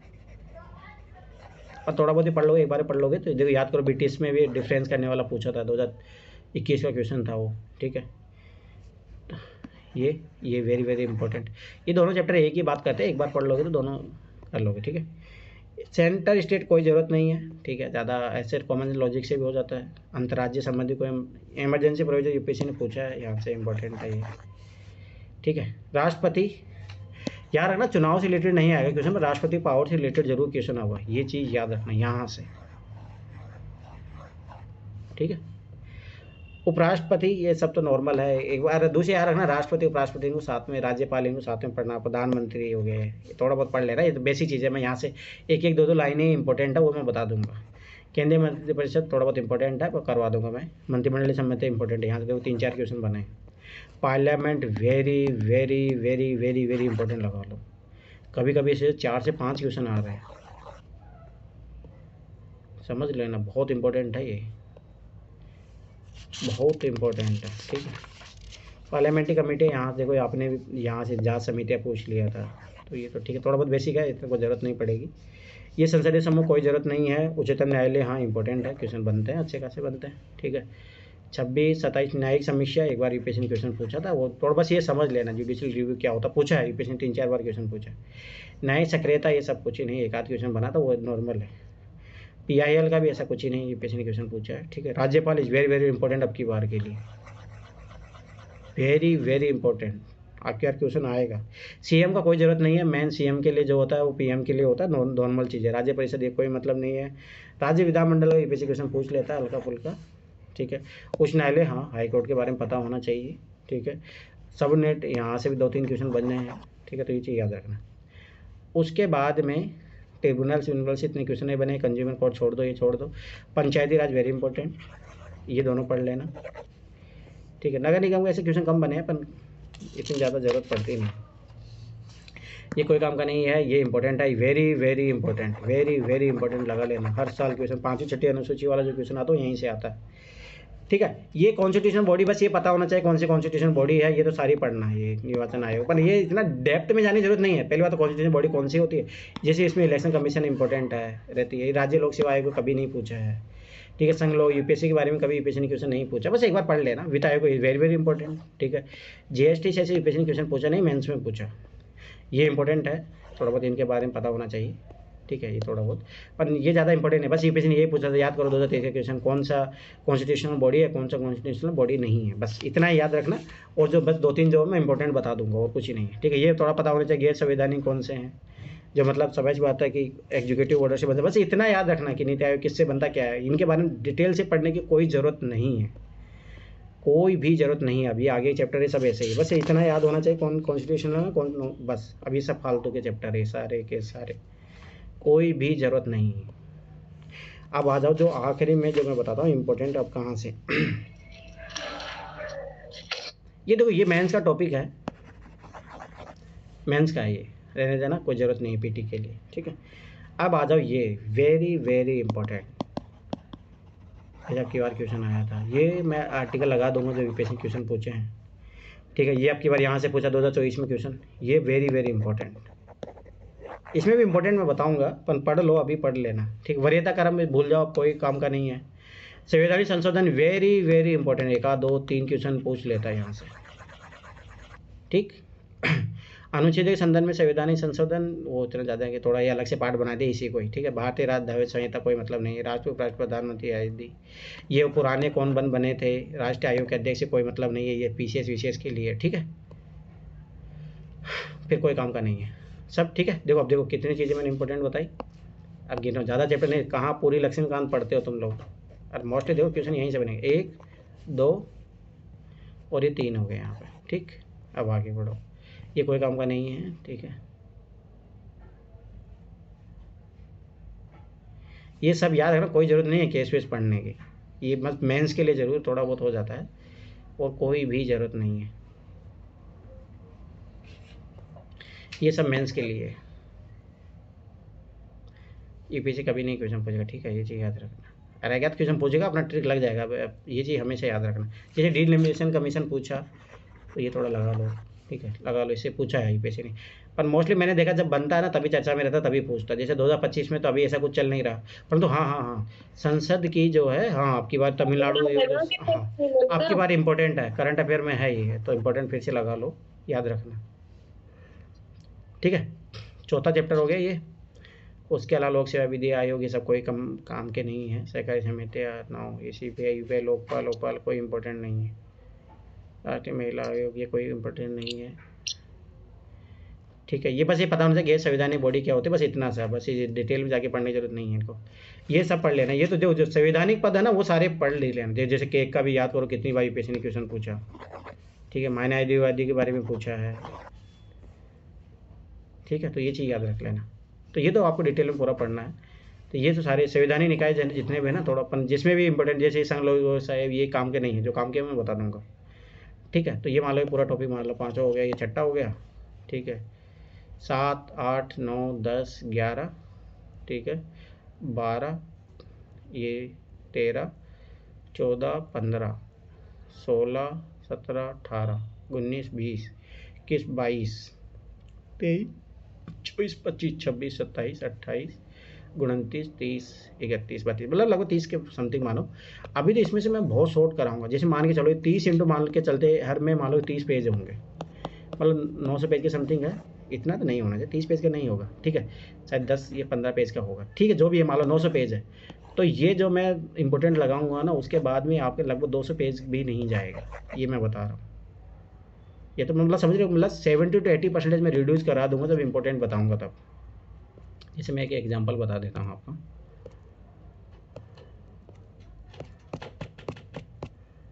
जैसे पहला चैप्टर है, ठीक है, अब मैं इसमें डायरेक्ट बता रहा हूँ, थोड़ा बहुत यहाँ से थोड़ा कभी पहले क्वेश्चन पूछती थी, ठीक है, थोड़ा बहुत ये इंपॉर्टेंट है, ये कोई अब तक कभी क्वेश्चन नहीं बना, ठीक, 786 कोई इंपॉर्टेंट नहीं, ये कोई इंपॉर्टेंट नहीं है, ठीक, एक बार पढ़ लो बस, ये इंपॉर्टेंट है, यूपीएससी ने पूछा था, ठीक है।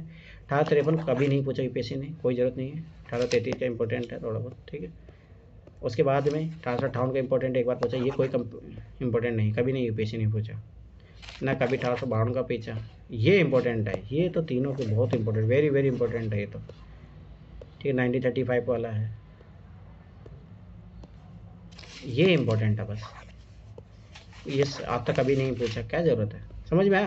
तो अब देखो इसी चैप्टर में देखो, अब इसमें 4-5 चीज़ें पढ़नी है आपको, ख़त्म।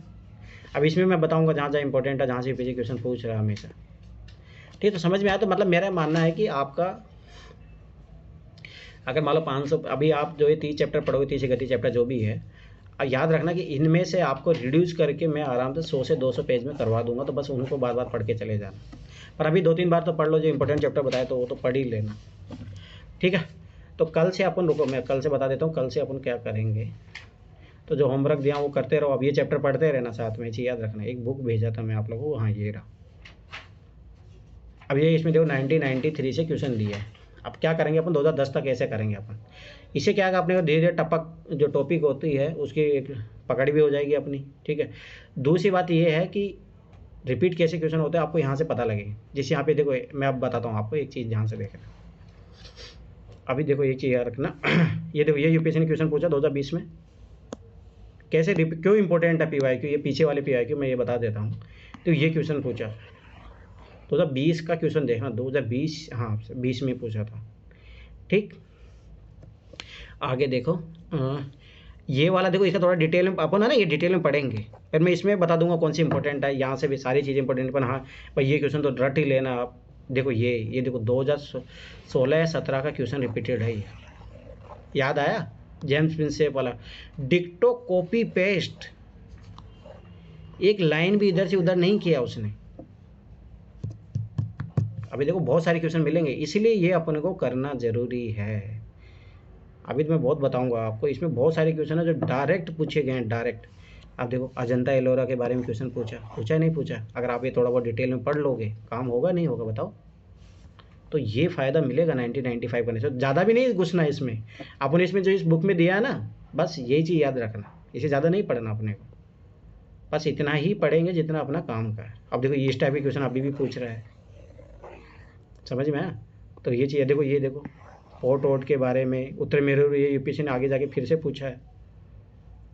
तो ये अपन हल्का हल्का यहाँ से करते चलेंगे, जैसे हिस्ट्री का है, पॉलिटी का है, ऐसे सब सारे क्वेश्चन कर। देखो ये रेतवाड़ी बंदोबस्त देखो आगे जाके कितनी बार पूछा है आप देखो ये चीज़ याद रखना, ठीक है। और अभी देखो बहुत सारे क्वेश्चन है जो मैं बताऊंगा, जब देखो कितने क्वेश्चन जो है रिपीट हो रहे हैं, बहुत सारे क्वेश्चन होंगे जो आपको मिलेंगे, बहुत सारे क्वेश्चन है। देखो एक याद करो 2013-14 में क्वेश्चन आया था, कौन कौन इकोनॉमी आर्थिक आलोचक थे, 2015-16 का क्वेश्चन है।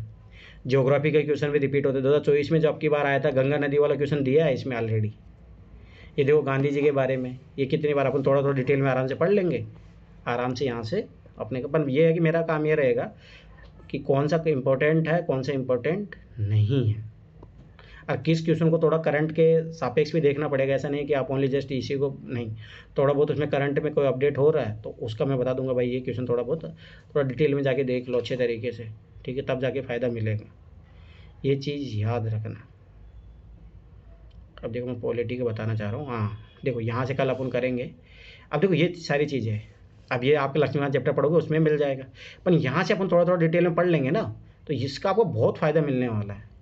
अब ये देखो ये क्वेश्चन संविधान सभा का आपके 2024 में पूछा। अब देखो इसमें थोड़ा बहुत डिटेल दिया होगा, थोड़ा बहुत दिया है, पर इसमें इतना नहीं दिया है, परंतु आप उधर से करेंगे। अब श्रवण सिंह समिति, इसके बारे में पूछा। ये देखो ये आपकी पूछा था जब राष्ट्रपति इलेक्शन वाला क्वेश्चन आया था,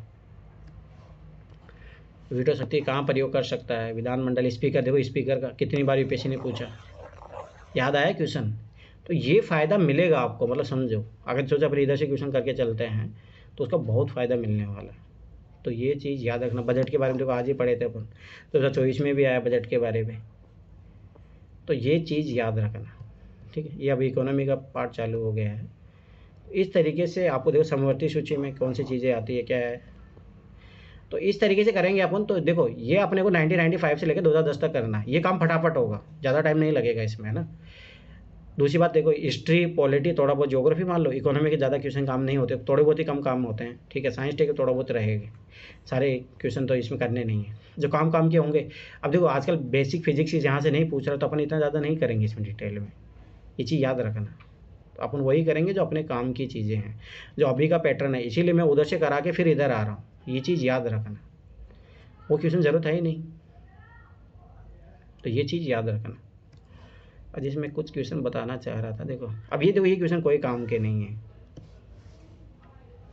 अब ये क्वेश्चन नहीं करेंगे अपन, कोई ज़रूरत नहीं है, ठीक है। पर में देखो एक चीज़ याद रखना, जैसे करंट अफेयर वाले उस टाइम की कौन सी चीज़ें इंपॉर्टेंट रहती है, अब देखो ये कोई काम का नहीं है, तो ये चीज़ याद रखना। देखो ये पता होना चाहिए कि भाई कि अब देखो ये क्या होती है, खुजली मिटती है कैसे, ये सब कोई चीज़ें ज़रूरत नहीं है।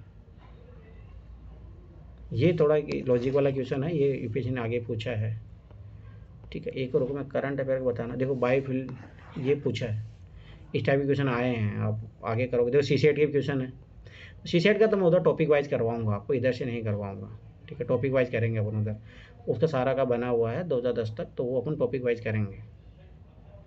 और इसमें भी ये ज़रूर देखेंगे अपना पैटर्न, भाई अपन जो है अपने पैटर्न से बाहर नहीं जाएंगे, ये चीज़ हमेशा याद रखना।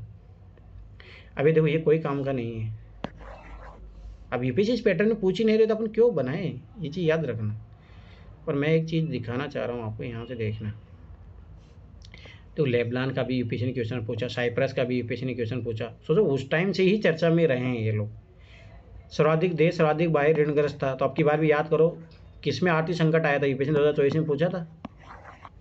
मतलब इस टाइप का इससे पता लगता है भाई यूपीएससी के करंट अफेयर के इंपॉर्टेंट टॉपिक कौन से रहते हैं, ये चीज़ हमेशा याद रखना।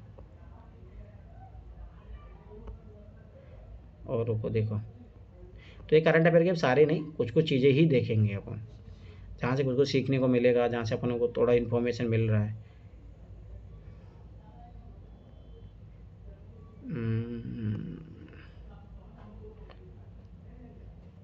अभी तो ये क्वेश्चन कोई ज़रूरत नहीं है अपने को, पीसीएस नहीं देना अपने को, ये कोई काम के नहीं है। तो ऐसे मान लो कि हर पहले 150 क्वेश्चन आते थे, ठीक है।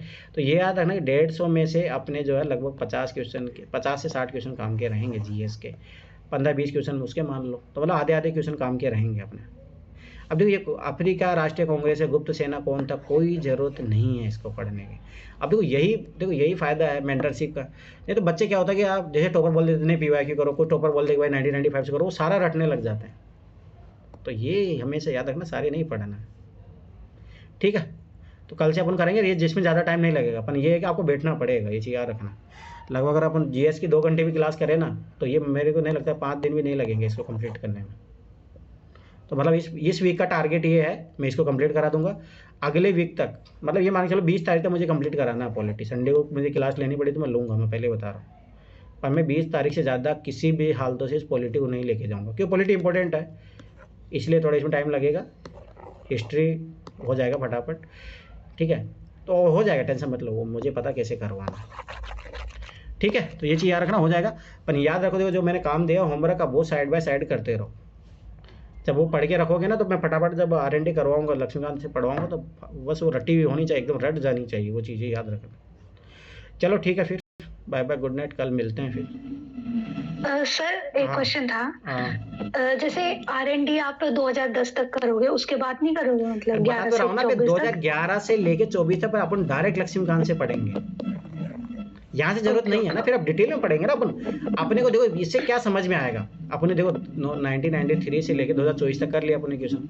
अब अपने को समझ में आ गया यूपीएससी किस टाइप के क्वेश्चन बनाती है, कहाँ से किस चैप्टर से बना रही है, और अभी प्रेजेंट में कौन सा पैटर्न यूपीएससी फॉलो कर रही है। तो फिर वही जो चैप्टर है पूरी लक्ष्मीकांत से अपने को उन्हीं को पढ़ेंगे ना, फिर क्या जरूरत है अपने को एक्स्ट्रा करने की, क्या जरूरत है। Yes sir, yes sir. और दूसरी बात हमेशा कि याद रखो, मेरा ये मानना है कि जैसे मान लो पॉलिटी से 20 क्वेश्चन आ रहे हैं, अपन देख रहे हैं कभी कभी 25 भी आ जा रहे हैं, ठीक है। तो मतलब योजना को मिला के तो मान के चलो 20 से प्लस क्वेश्चन ही होंगे, ठीक है, ध्यान समझना। मुझे बताओ, अगर अपन इस अप्रोच से अगर मान लो 17-18 क्वेश्चन अगर इतना भी टारगेट कर लिया तो क्या दिक्कत है भाई। 15 भी क्वेश्चन अगर आपको काट पीट के सही हो जाए तो सोचो कितना नंबर, 30 नंबर आ गए। तो टेंशन इतना तो मैं गारंटी के साथ बता रहा हूँ। देखो आप पे डिपेंड करता है कि अगर ट्रिक अच्छे से सीखोगे, नॉलेज जो मैं जहाँ से टॉपिक करवाऊँ क्वेश्चन वहीं से आने वाले, आप 20 के 20 भी सही कर सकते हो। पर मेरा मानना है सबसे 15 कट पीट के 15 सही होने ही चाहिए, इतना मैं करवा दूंगा कि वहाँ से बाहर नहीं जाएगा। फिर दूसरी बात ट्रिक भी तो है, ये चीज़ याद रखना। तो आप देखो कम पढ़ना है पर नंबर ज़्यादा आएंगे। अब देखो पूरे लक्ष्मीकांत पढ़ने की जरूरत है ही नहीं ना, सोचो 80 चैप्टर थे, उसमें से अपने को लगभग 30 चैप्टर, तो आधे तो वैसे ही आ गए। अब मैं उसका भी आधा कर दूंगा, तो फिर कहाँ टेंशन है। अब आराम से ये सोचो, मैं आखिरी में तुम लोगों के लिए मान के चलो मतलब 10 चैप्टर जितना मटेरियल तैयार करवा दूंगा, बस यही पढ़ के जाना। तो आराम 10 चैप्टर को तो आप कितनी बार रिवाइज कर सकते हो ना, ठीक है। सर जो 11 से 24 तक की थीम होगी ना इम्पोर्टेंट, वो आप इससे लक्ष्मीकांत से करवाओगे डायरेक्ट? ओके ओके, उसे जरूरत ही नहीं पड़ेगी ना, वो कोई जरूरत नहीं है, ठीक है। तो वो पे बार बार रिपीटेशन हो जाएगी याद, ये तो ये इस क्वेश्चनों के लिए जरूरी है ताकि इन क्वेश्चनों को भी एक बार अपन देख लें, ठीक है। ओके सर, चलो ठीक है, फिर bye bye, good night. Good night sir.